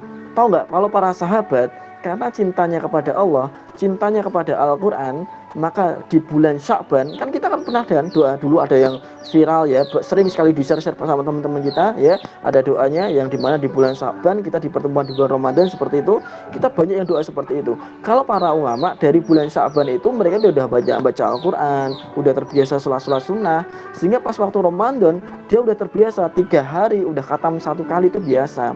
Bahkan kalau kelasnya para sahabat Utsman, 1 hari itu bahkan khatam sekali gitu kan, 1 hari khatam sekali gitu. Bahkan ada 1 hari khatam berkali-kali gitu kan. Kenapa? Karena sholat tarawih aja khatam sekali, kemudian bacaan yang lain setelah subuhnya itu khatam lagi, setelah duhurnya khatam lagi, sampai seperti itu teman-teman semuanya. Wah itu, kita nggak bisa ngikuti dah kalau itu, berat banget bisa jadi kan itu kan. Tapi karena hebatnya beliau, karena cintanya kepada Al-Quran, cintanya kepada Allah, sampai perjuangannya untuk mencintai Al-Quran itu, ya dia benar-benar meluangkan, ya. Bukan kita nunggu waktu longgar, tapi kita melonggarkan, bukan menunggu waktu longgar untuk membaca Al-Quran seperti itu. Maka sekali lagi kalau Anda saat ini masih merasa kayak berat gitu kan, karena bisa jadi Anda belum ada pemanasan. Dan apabila untuk ujian Ramadan untuk mendapatkan piala yang namanya gelar takwa, itu yang paling berat adalah di 10 hari terakhir. Yang dimana di situ dalam hadisnya juga di 10 hari terakhir adalah dimana dibebaskanlah manusia dari api neraka. Maka di situ tidak mudah bro untuk bisa mendapatkan gelar takwa itu tidak mudah banget. Apalagi ujian di 10 hari terakhir itu nggak mudah. Apa ujiannya? Saat itu mungkin di 10 hari terakhir ya, kita katakanlah biasanya kalau kita lihat-lihat di masjid-masjid ya kan, masjid-masjid mulai maju semuanya. Maju apa? Yaitu maju softnya ya. Biasanya kan itu kan, pitung sop, 10 sop ya kan. Kemudian sesok bahkan klimaknya adalah di hari pas subuh Idul Fitri. Setelah Idul Fitri ya, bali meneh sing wadan kuwi, sing imam kuwi, sing makmum ya kuwi kan itu kan. Lah yang lain di mana gitu kan itu kan. Nah, itu yang pertama. Terus kedua adalah katakanlah di 10 hari terakhir itu kita udah disibukkan dengan katakanlah bukber kan. Wah, urung bukber sing kuliah, teman kuliah, teman dari Karangan Taruna, temen SMA, temen SMP, temen SD, temen TK bisa jadi, atau mungkin bisa jadi temen PAUD kan itu kan, bukber bareng gitu loh. Sampai setiap hari bukber itu ketemuin pas Ramadan kan. Jadi setiap Ramadan itu bukber, sampai apa? Sampai maghribnya ada yang ketinggalan, tidak hanya ketinggalan, sampai yang kehilangan. Isyaknya, tarawihnya, sampai dia kehilangan, ketinggalan, sampai seperti itu parahnya. Terus kita untuk mendapatkan gelar untuk tadi fastabiqul khairat, untuk berlomba-lomba dalam mendapatkan kebaikan itu di mana gitu loh. Sehingga gara-gara kita disibukkan dengan hal-hal seperti itu, urung meneh bisa jadi iki prepare golek klambi, golek apa baju, nggo Ramadan, nggo apa lebaran. Urung sing mudik kan seperti itu, akhirnya disibukkan dengan banyak hal sehingga kita lupa dengan Allah, lupa dengan Al-Quran. Padahal tahu nggak, Ramadan itu adalah bulan Al-Quran, bulan dimana Al-Quran diturunkan pada bulan Ramadan, yang salah satunya adalah di malam Lailatul Qadar. Tapi ternyata di malam-malam itu bisa jadi kita sudah disibukkan dengan urusan kita masing-masing. Sehingga apakah itu cinta? Apakah kita benar-benar mencintai Allah sehingga untuk menyebut Allah aja di setiap harinya aja kita lupa kok? Apakah kita benar-benar mencintai Rasulullah sedangkan di saat kita mendengar nama Nabi Muhammad kita tidak mau bersolawat? Sebenarnya kita itu cinta nggak sih gitu loh? Maka teman-teman semuanya, padahal Allah tadi karena cintanya kepada manusia selalu di saat manusia minta ampun kepada Allah, Allah ngampuni. Sebesar apapun dosanya manusia itu, Allah selalu mengampuni. Sampai ada orang yang dia itu bermaksiat, kemudian berdosa, kemudian dia bertobat kepada Allah, kemudian dia balik lagi, kemudian bertobat lagi, balik lagi, bertobat lagi, balik lagi, bertobat lagi gitu kan. Allah sebenarnya mengampuni. Sampai-sampai ada manusia itu sampai dia mengatakan, aku wis rasa tobat lah. Ulah ngopo ora tobat gitu. Lah aku warung bertobat balik meneh kan. Akhirnya dia berputus asa. Sehingga dalam Al-Quran Allah mengatakan wala taya'asu. Apa yang artinya? Janganlah kamu berputus asa dari rahmatnya Allah. Allah saja tidak pernah berputus asa untuk mengampuni hamba-hambanya yang berdosa. Tapi sampai-sampai kadang kita yang berputus asa minta ampun kepada Allah karena kita selalu banyak dosa gitu loh. Maka teman-teman semuanya, di bulan Ramadan ini jangan sampai kita sia-siakan. Ya, di bulan Ramadan itu kalau kita cinta Allah, kalau kita cinta Al-Quran, mari jangan sampai kita menyia-nyiakan bulan yang penuh rahmat, yang dimana bulan penuh maghfirah, bulan yang dimana lebih baik daripada 1000 bulan ini. Maka teman-teman semuanya, hanya itu untuk apa yang saya sampaikan ya. Kurang lebihnya mohon maaf. Sebenarnya banyak sih yang ingin saya sampaikan gitu kan. Dan biasanya kan kalau saya kan ngisinya pakai slide ya, langsung ISQ gitu kan. Gitu. Cuman hari ini kita untuk sementara seperti ini dulu aja. Terima kasih. Saya kembalikan ke moderator. Allah, penyampaian materi kajian pada hari ini sangat luar biasa. Terima kasih kepada Ustadz atas ilmunya dan mengingatkan kita untuk selalu bermuhasabah diri atas kesalahan yang kita lakukan agar kedepannya bisa lebih baik lagi, dan mengingatkan kita bagaimana kita pentingnya rasa bersyukur kepada Allah Subhanahu wa Ta'ala. Semoga materi hari ini dapat bermanfaat bagi kita semua. Selanjutnya sesi tanya jawab bagi Bapak Ibu dosen dan jamaah yang ingin bertanya, dipersilahkan.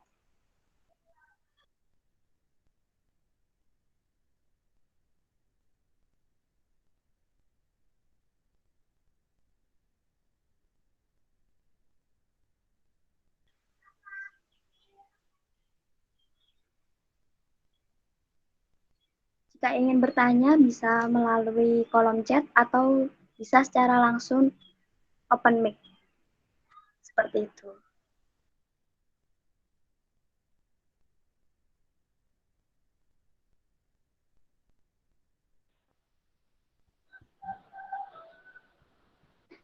Assalamualaikum warahmatullahi wabarakatuh. Mohon izin, boleh bertanya?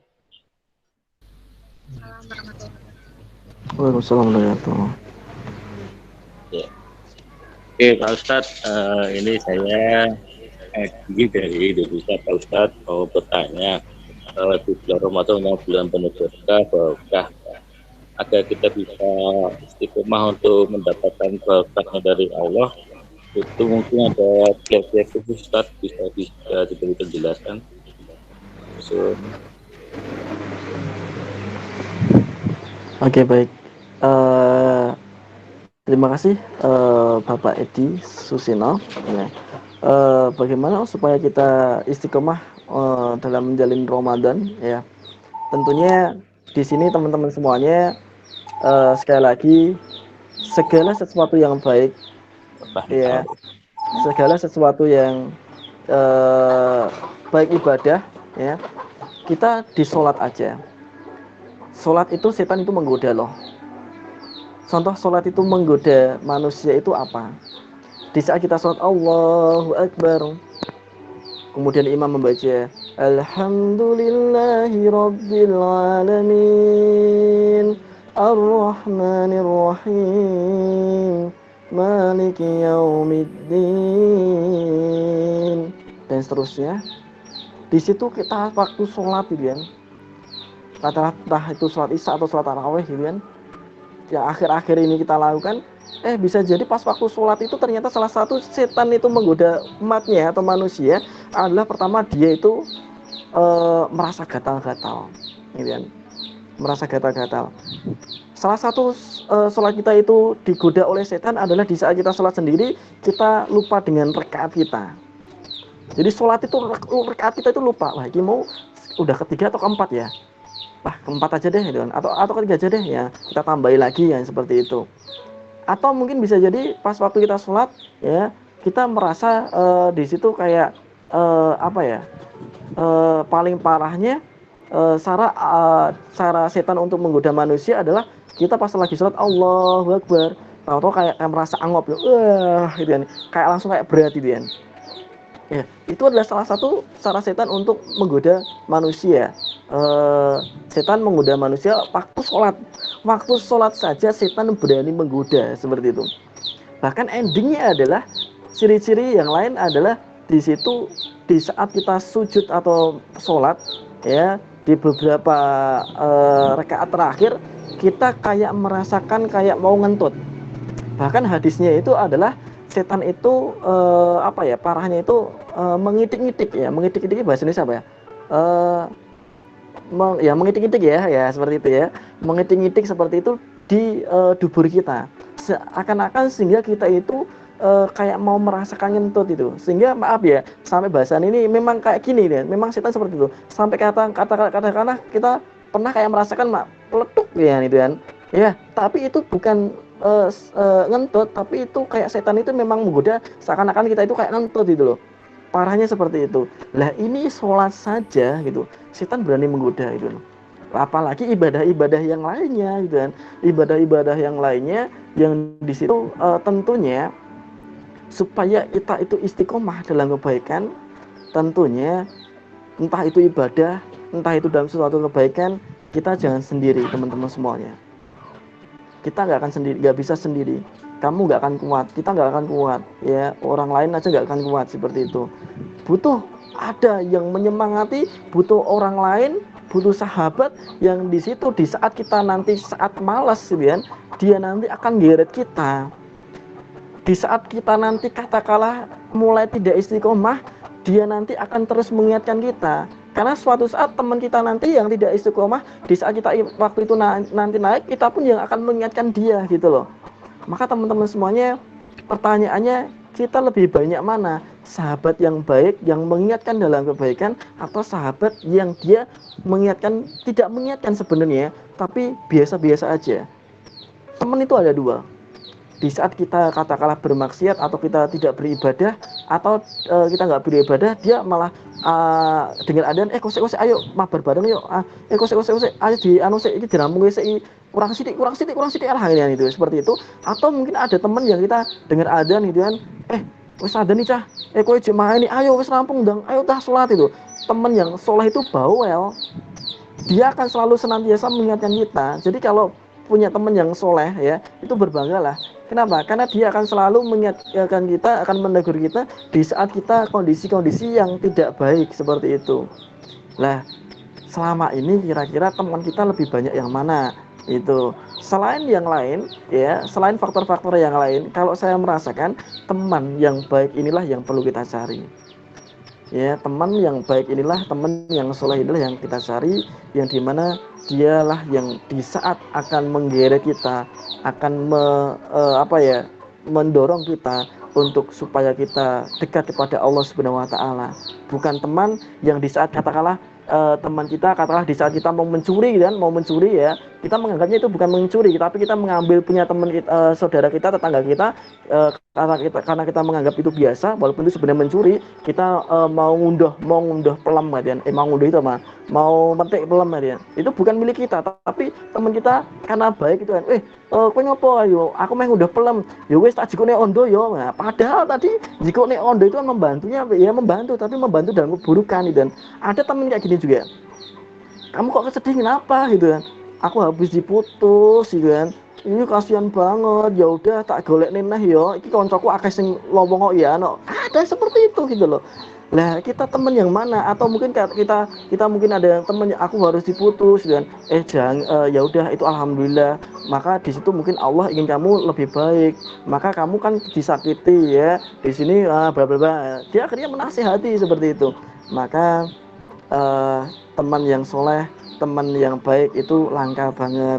Maka Imam Syafi'i pernah mengatakan, jika kamu punya teman yang seperti itu, peganglah erat-erat ya, peganglah erat-erat dia, jangan kau lepaskan seperti itu ya. Jadi teman ini adalah salah satu kunci utama untuk kita istiqomah di jalan Allah Subhanahu wa taala. Mungkin itu Bapak Edi, ngapunten kalau ada kekurangannya. Ya, terima kasih Ustaz atas pencerahannya. Assalamualaikum warahmatullahi wabarakatuh. Waalaikumsalam warahmatullahi wabarakatuh.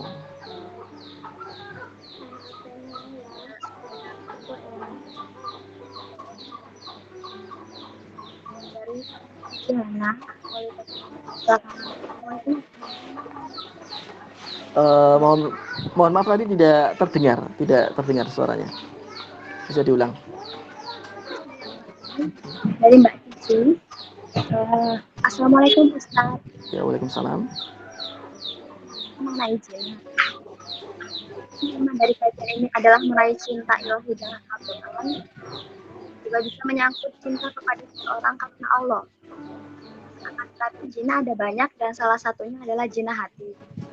Kalau ada laki-laki dan perempuan saling mencintai dan hal tersebut merupakan jinah hati, kemudian laki-laki dan perempuan melepaskan dari jinah hati, tapi bagaimana untuk menanggapi hal yang sama jika waktunya usia menikah? Kita mencintai orang karena takut jinah hati dan tidak bisa membuka hati. Oke. Tadi karena masih terputus-putus ya nanti yang saya tangkap aja seperti itu. Oke, tadi salah satunya adalah melepaskan seseorang karena apalagi dia sudah posisi sudah mau menikah seperti itu ya. Kurang lebih seperti itu ya salah satunya. Itu bagaimana gitu kan. Oke, kalau katakanlah memang yang namanya kita sudah posisi siap nikah, ya jangan pacaran gitu loh. Kalau siap nikah ya tabung aja gitu loh. Ya, kalau kita siap nikah, ya apa ya? Datengin orang tuanya, bukan datengin apa ya perempuannya itu gitu loh. Maka kalau yang terjadi gini gitu ya. Karena kalau saya itu ini nanti kalau saya terangkan nanti mungkin akan panjang lagi ya. Karena kalau sebenarnya kalau pacaran itu kalau yang saya alami gitu kan dan saya buktikan dan saya pernah melihat contohnya secara langsung, pacaran itu nanti akan ada berdampaknya itu tidak hanya dosa gitu kan. Kalau dosanya secara Islam gitu kan. Tapi secara kasat mata itu ada nggak sih? Ada, banyak banget yang saya kategorikan ada 3 hal. Yang dimana pertama adalah menyebabkan yang dimana di situ kamu akan dibunuh. Loh kok pacarannya bisa dibunuh? Iya bisa. Kemudian yang kedua akan berdampak menjadi seseorang itu bisa bunuh diri. Yang ketiga adalah dia akan sengsara sampai mati. Wah itu nanti kalau dijelaskan panjang banget. Ya, cuman kalau tadi katakanlah kalau udah sudah tidak ingin berzina dan dia katakanlah sudah benar-benar sudah siap nikah, ya tembung aja gitu kan. Loh, aku waktu umurku kurang sidik, aku siapnya tahun depan. Ya udah, kalau siapnya tahun depan, ya udah ini dilepaskan dulu dan tahun depan ditembung gitu loh. Dan kita minta sama Allah gitu kan, minta pada Allah, ya Allah jaga dia gitu kan, jaga dia. Dan yang menjaga dia nanti bukan orang lain, bukan orang tuanya, tapi Allah, seperti itu.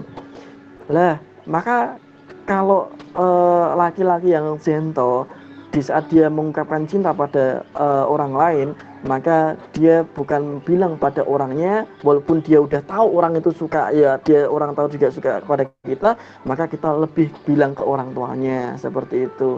Lah umpamanya kok nanti katakanlah masih kurang waktu 1 tahun tadi, ya udah setidaknya kalau dalam Islam kan ada kata-kata yang namanya ijab qabul dulu, sah dalam Islam. Kemudian katakanlah gedene baru 1 tahun kemudian. Itu tadi masalah teknis kok sebenarnya gitu. Maka kalau benar-benar siap, katakanlah bisa diakali dengan dijadikan ijab qabul dulu. Baru nikah gedenya atau perayaannya itu nanti 1 tahun kemudian. Itu bisa. Seperti itu. Kurang lebih seperti itu. Mungkin saya harap tidak puas jawaban dari saya ya. Oke, masih ada yang lain mungkin? Dari Mbak Isna ini, Assalamualaikum. Yeah. Maaf, kalau ada seorang perempuan maka boleh untuk masuk ke dalam masjid dan menyimak seseorang baca Al-Quran. Soalnya hal ini ada perbedaan pendapat. Oke. Jadi apa ya? Kalau haid kemudian masuk masjid, ya itu selama ini memang saya akui masih ada beberapa perbedaan, beberapa pendapat seperti itu. Cuman apa ya? Kalau dulu itu Rasulullah salah satunya tidak diperbolehkan perempuan masuk masjid. Salah satunya adalah di situ dulu maaf ya, dulu itu belum ada pembalut yang seperti saat ini, yang dimana darah kotor itu nanti bisa tercecer kemana-mana gitu, sehingga dikhawatirkan tempat yang suci apalagi rumahnya Allah itu nanti akan tercecer kemana-mana dari darah haid tadi seperti itu. Seperti halnya gini, ada kisahnya, yaitu para sahabat yang ada seorang pemabuk yang dia itu pipis di area masjid. Dan yang terjadi ada sahabat waktu itu dia itu marah-marah ngoyak-ngoyak si pemabuk tadi gitu. Namun ternyata kata Rasulullah jangan gitu kan, sabar gitu kan. Lah kenapa jangan dioyak-oyak itu? Lah kenapa kok nggak boleh dioyak Rasulullah gitu kan? Kalau karena dia posisinya tidak sadar, apalagi dia baru mengeluarkan najis, kalau digecer malah kececer kemana-mana, malah najisnya kemana-mana seperti itu. Ya, yang lebih dikhawatirkan Rasulullah adalah najisnya itu bisa sampai kemana-mana, kececer kemana-mana, sehingga yang tadi udah suci akan ternodai seperti itu. Tapi kalau saat ini, ya, insya Allah kan rata-rata sudah aman, jadi itu sudah terfasilitasi dan sudah ya bisa dikatakan tidak bocor lagi seperti itu kan. Jadi insya Allah masih bisa diperbolehkan ya. Ini kalau ini tadi fikih ya, kita membahas fikih kalau ini tadi, kalau seperti tadi itu. Cuman kalau ada yang tidak membolehkan ya itu karena lebih menjaga aja, karena nanti kalau sampai masuk masjid nanti darahnya, haidnya nanti akan mengotori masjid seperti itu, sehingga bisa menajiskan yang suci. Lebih ke seperti itu kalau dari saya pribadi itu. Tadi pertanyaannya kurang lebih seperti itu ya, karena tadi juga putus-putus juga tadi. Oh ya gitu ya, seperti itu, kurang lebih seperti itu. Jadi lebih ke ada kita kira-kira kalau haid saat ini bagaimana ya. Kalau dirasa itu memang benar-benar aman dan itu di masjid memang katakanlah kita diperlukan sebagai seorang panitia atau seorang apa gitu kan, itu nanti monggo ya. Itu yang penting benar-benar dipastikan apa ya, nyaman seperti itu, nyaman dan aman, tidak hanya nyaman aja tapi aman juga seperti itu. Terus kemudian yang kedua adalah apakah boleh membaca Al-Quran gitu kan, seperti itu. Ada dua pendapat juga akhirnya di sini. Pendapatnya adalah di mana di situ tadi kondisi kotor, yang dimana tetap nggak boleh ya, tapi tetap ada yang membolehkan. Tapi kalau membolehkan di sini memang dengan syarat dia memastikan benar-benar dia aman tadi ya, aman ya gitu kan. Yang kedua adalah di situ dia tidak menjadi apa namanya rutinitas, tidak menjadi rutinitas seperti itu. Lah terus gimana? Itu kayak semacam rutinitas ibadah.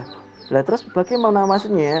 Yaitu adalah dia di situ adalah belajar Al-Qur'an yang di mana niatannya adalah seperti teman-teman katakanlah di sekolah kan itu kan, ada yang di situ kan tidak masuk masjid tapi ada yang baca Al-Qur'an kan itu. Lah kemudian pas waktu baca Al-Qur'an itu prosesnya apa? Yaitu proses dalam apa? Tholabul ilmi, belajar seperti itu. Sehingga itu masih diperbolehkan, kurang lebih seperti itu dari saya. Terima kasih. Saya lanjut ya. Ya. Berapa pertanyaan lagi kita batasi? Kurang lebih 3 lagi. Berapa? 3. 3. Oke, baiklah. Coba sampaikan.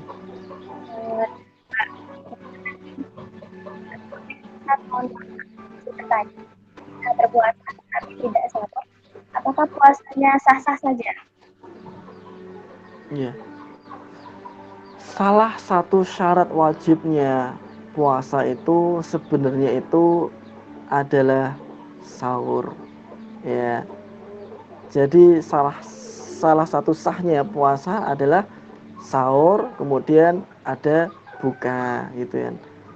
Maka kalau Anda teman-teman memang tidak sahur karena sesuatu halnya itu karena bangunnya terlambat, yaitu karena suatu yang namanya apa ya, tidak diinginkan.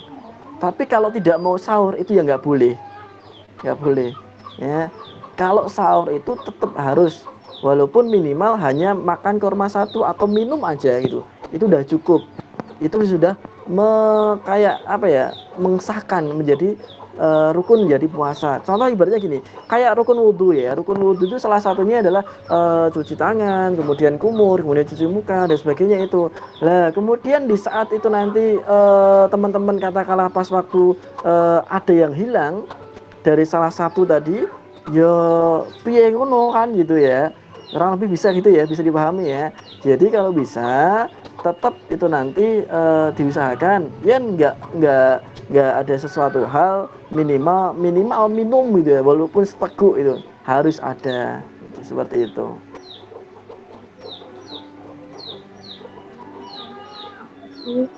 Dari Mbak Ayu Gina. Assalamualaikum Ustadz, mohon maaf izin bertanya. Bagaimana cara menyikapi kalau ada teman yang berpacaran, kemudian kalau mau menegur takutnya dia tersinggung. Tapi kalau tapi kalau dibiarkan juga salah, karena kita itu dilarang oleh Allah. Cara kita menyikapi bagaimana ya Ustadz? Terima kasih. Ini adalah di saat kita gini, pas waktu kita punya teman, apalagi teman dekat kita gitu kan, dan ternyata dia masih pacaran. Oke, dalam Islam tentunya mengingatkan dengan cara yang baik ya, gitu kan. Maka di situ kita pun berusaha untuk lebih baik. Lebih baiknya gimana? Kita dekatkan teman kita dengan diri kita rangkul atau mungkin kita pegang tangannya, kita yakinkan dulu, gitu kan. Kita yakinkan dulu, brother, sister, gitu kan, atau bro kayak kan. Aku sahabat baikmu loh. Aku pengen loh kita itu masuk surga bareng loh. Aku nggak ingin loh kamu mendapatkan dosa. Maksud kamu apa? Kan itu yang bisa jadi kan gitu. Gini loh, Al-Quran itu Allah pernah mengatakan wala taqrabuz zina, jangan mendekati zina. Lah, aku tuh pengen kamu itu jadi teman surgaku. Aku nggak ingin kamu masuk neraka karena kamu itu membantah Allah kan itu. Maka kamu nggak usah pacaran ya umpamanya kan itu. Lah, yang terjadi teman kita malah bentak-bentak, wah soalnya wah soal apa ngene lah dan sebagainya gitu kan. Akhirnya kita langsung yang terjadi waktu itu kita langsung patah itu, ibaratnya kayak kayu langsung tak gitu ya, seperti itu. Padahal kita mau ngomong itu tadi itu malamnya sampai nggak bisa tidur lah. Jadi ini yang pertama adalah teman-teman, jika ada orang yang menasihati Anda, karena bisa jadi malamnya saudara Anda itu memikirkan Anda, kan dia nggak sakit hati. Itulah teman sejati. Namun pas waktu dia ngomongin aku pengen jadi temenmu, kamu gak usah pacaran, kita langsung wah soalnya gue sok ngene wah temen opo seperti itu. Wah, itu tuh sakit banget gitu kan. Jadi dimulai dari diri kita. Ya, kita kalau dinasihat orang lain kita dengarkan baik-baik. Karena dia bisa jadi memikirkan kita di saat kita tidur, dia mendoakan kita. Bisa jadi seperti itu. Yang kedua adalah kalau dia kok sampai marah-marah memang seperti itu, ya udah kita terima aja. Loh, lah kenapa kok kita terima? Aku kan sakit gitu kan. Aku kan sakit gitu kan. Iya, itu kamu baru sakit hati, bro, gitu kan. Rasulullah, para sahabat untuk mengingatkan umat-umat yang lain untuk masuk Islam, itu sampai tidak hanya di situ, di waktu di Taif Rasulullah sampai dilempari batu, dilempari telak lencong ya, telak lencongnya pita nggak apa-apa, telak lencongnya onto ya gede gitu kan mambu kan itu kan ya, dibalangi sambil dipirak teriakan orang gila kan gitu. Tapi di situ Rasulullah tetap bersabar. Para sahabat yang sampai ada yang dieret-eret hanya untuk berteguh pada imannya, untuk mengingatkan orang lain untuk masuk Islam, itu sampai seperti itu, sampai dia disiksa dan sebagainya. Kita hanya untuk mengingatkan teman kita udah Islam, mengingatkan jangan pacaran ya. Wah soalnya kita langsung patah hati, sakit hati, kemudian kita mutong nggak mau mengingatkan. Gemes aku ya. Kita jangan kayak gitu ya. Kita itu kalau berjuang itu para sahabat, kalau kita dibandingkan para sahabat, para ulama-ulama dahulu itu jauh banget gitu kan.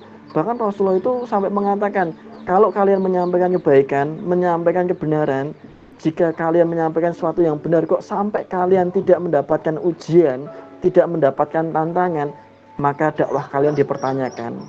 Kok kowe selama ini dakwah nggak sih gitu, seperti itu. Sampai seperti itu. Ya, maka itu tadi ada bagian dari ujian maka di situ yang paling sabar adalah Anda atau teman Anda. Jika Anda benar-benar teman sejati yang ingin menyelamatkan teman Anda untuk lebih baik lagi, maka silakan Anda bersabar untuk mengingatkan.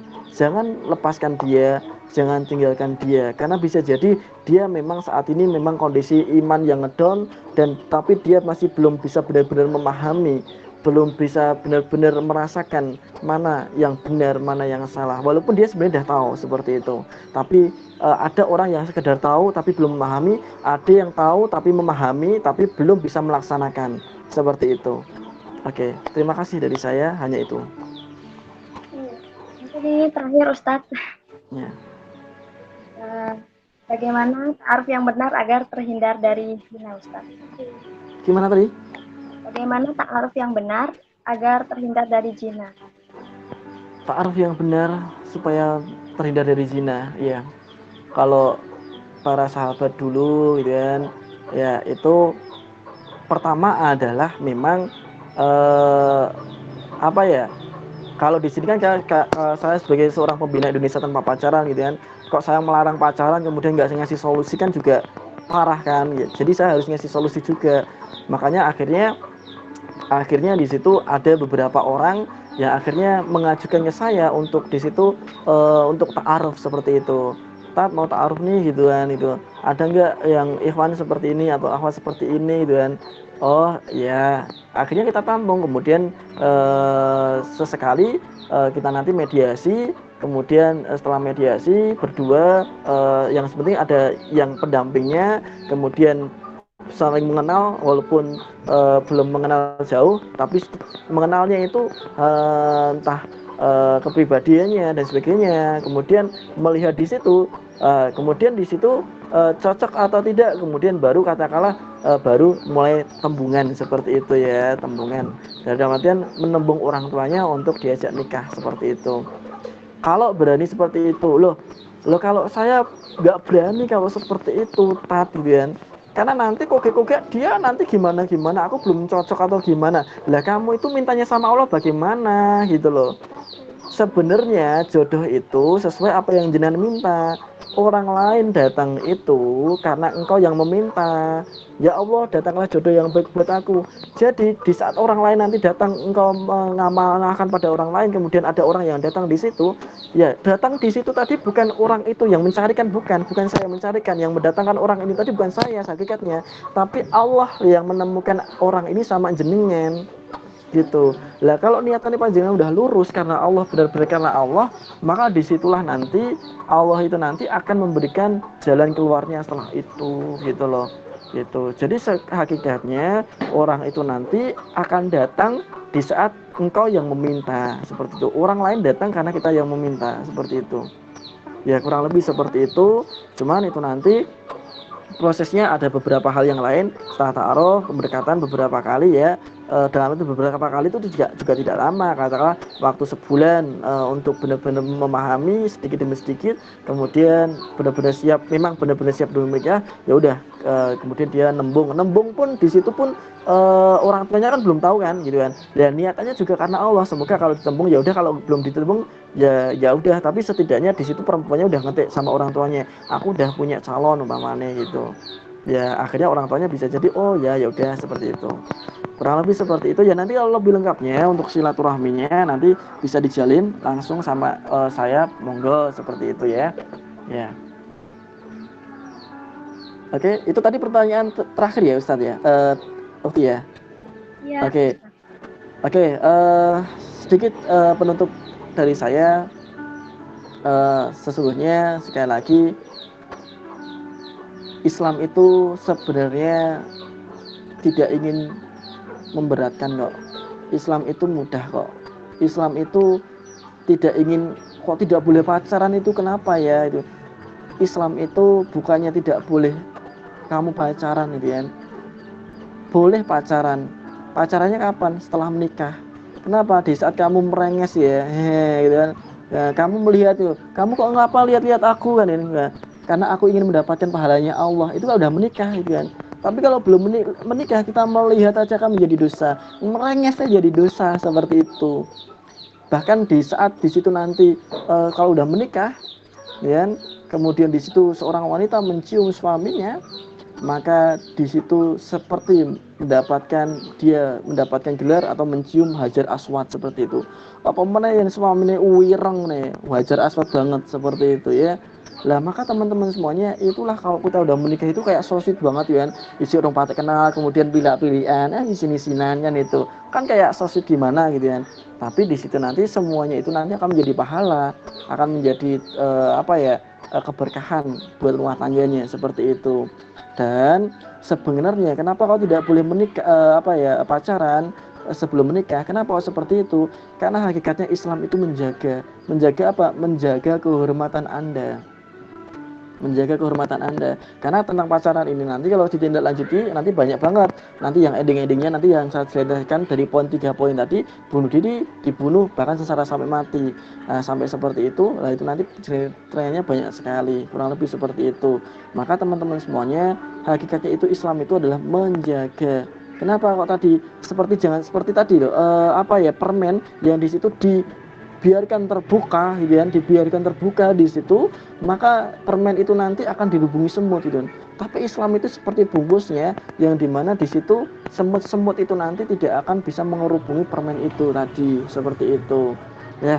Itu tadi teman-teman semuanya, dari apa yang saya sampaikan, sama sedikit sosialisasi ya, karena di sini karena saya di bidang Indonesia Tanpa Pacaran juga, dan juga di kegiatan-kegiatan ke remaja masjidan. Di sini insya Allah teman-teman semuanya juga kita open donasi, boleh ya. Nanti kalau teman-teman pengen berdonasi yang insya Allah di bulan Ramadan ini untuk kegiatan sama ya, nanti kayak tadi teman-teman juga tentang kegiatan-kegiatan sosial, entah ke anak yatim, kemudian untuk fakir miskin dan sebagainya. Monggo itu nanti bisa juga kita saling berbagi. Kenapa tadi? Karena di bulan Ramadan ini adalah bulan berbagi, bulan fastabil khairat, di mana berlomba-lomba dalam kebaikan. Semoga kita semuanya ada di sini senantiasa diberikan oleh Allah kebaikan, senantiasa diberikan oleh Allah hidayah, senantiasa diberikan oleh Allah rahmahnya.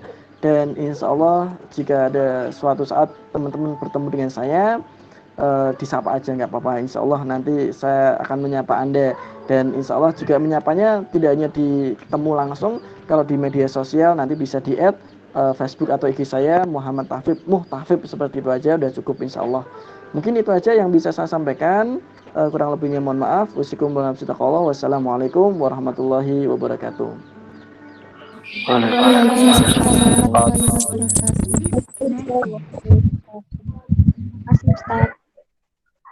Terima kasih untuk peserta atas pertanyaannya. Terima kasih juga untuk Ustadz Muhammad Tafid. Semoga apa yang kita dapatkan hari ini bermanfaat bagi kita semua. Marilah kita tutup kajian pada hari ini dengan bacaan hamdalah.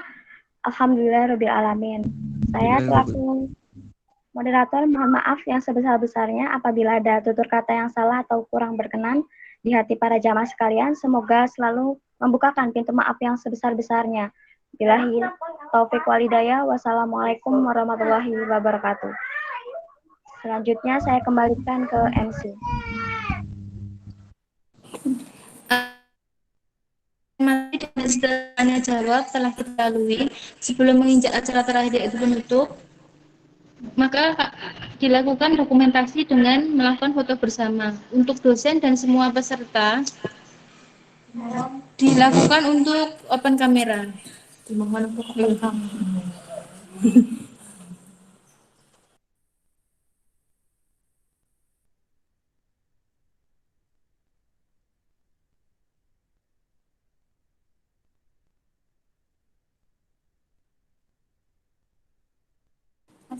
Untuk Ahi Eki, apakah sudah siap?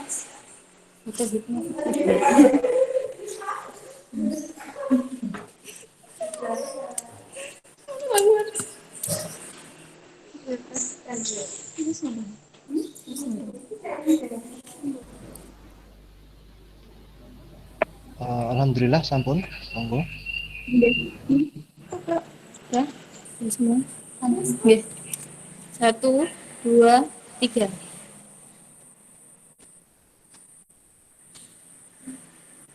Udah? Sambung?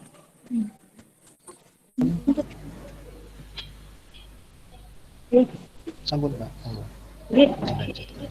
terima kasih. Terakhir adalah penutup. Marilah kita tutup dengan bacaan alhamdulillah dan doa kafaratul majelis secara bersama. Alhamdulillahirabbil alamin. Allahumma wa bihamdika asyhadu an la ilaha illa anta Astaghfiruka wa atubu ilaik. Terima kasih kehadiran teman-teman sekalian dari awal sampai saat ini menyimak dengan baik. Saya selaku MD, mohon maaf jika ada salah kata atau kalimat yang kurang berkenan dari hati teman-teman. Jika ada kebenaran datangnya dari Allah dan jika ada salah datangnya dari diri saya sendiri. Kurang maaf. Hidayah. Wassalamualaikum warahmatullahi wabarakatuh. Waalaikumsalam. Waalaikumsalam warahmatullahi wabarakatuh.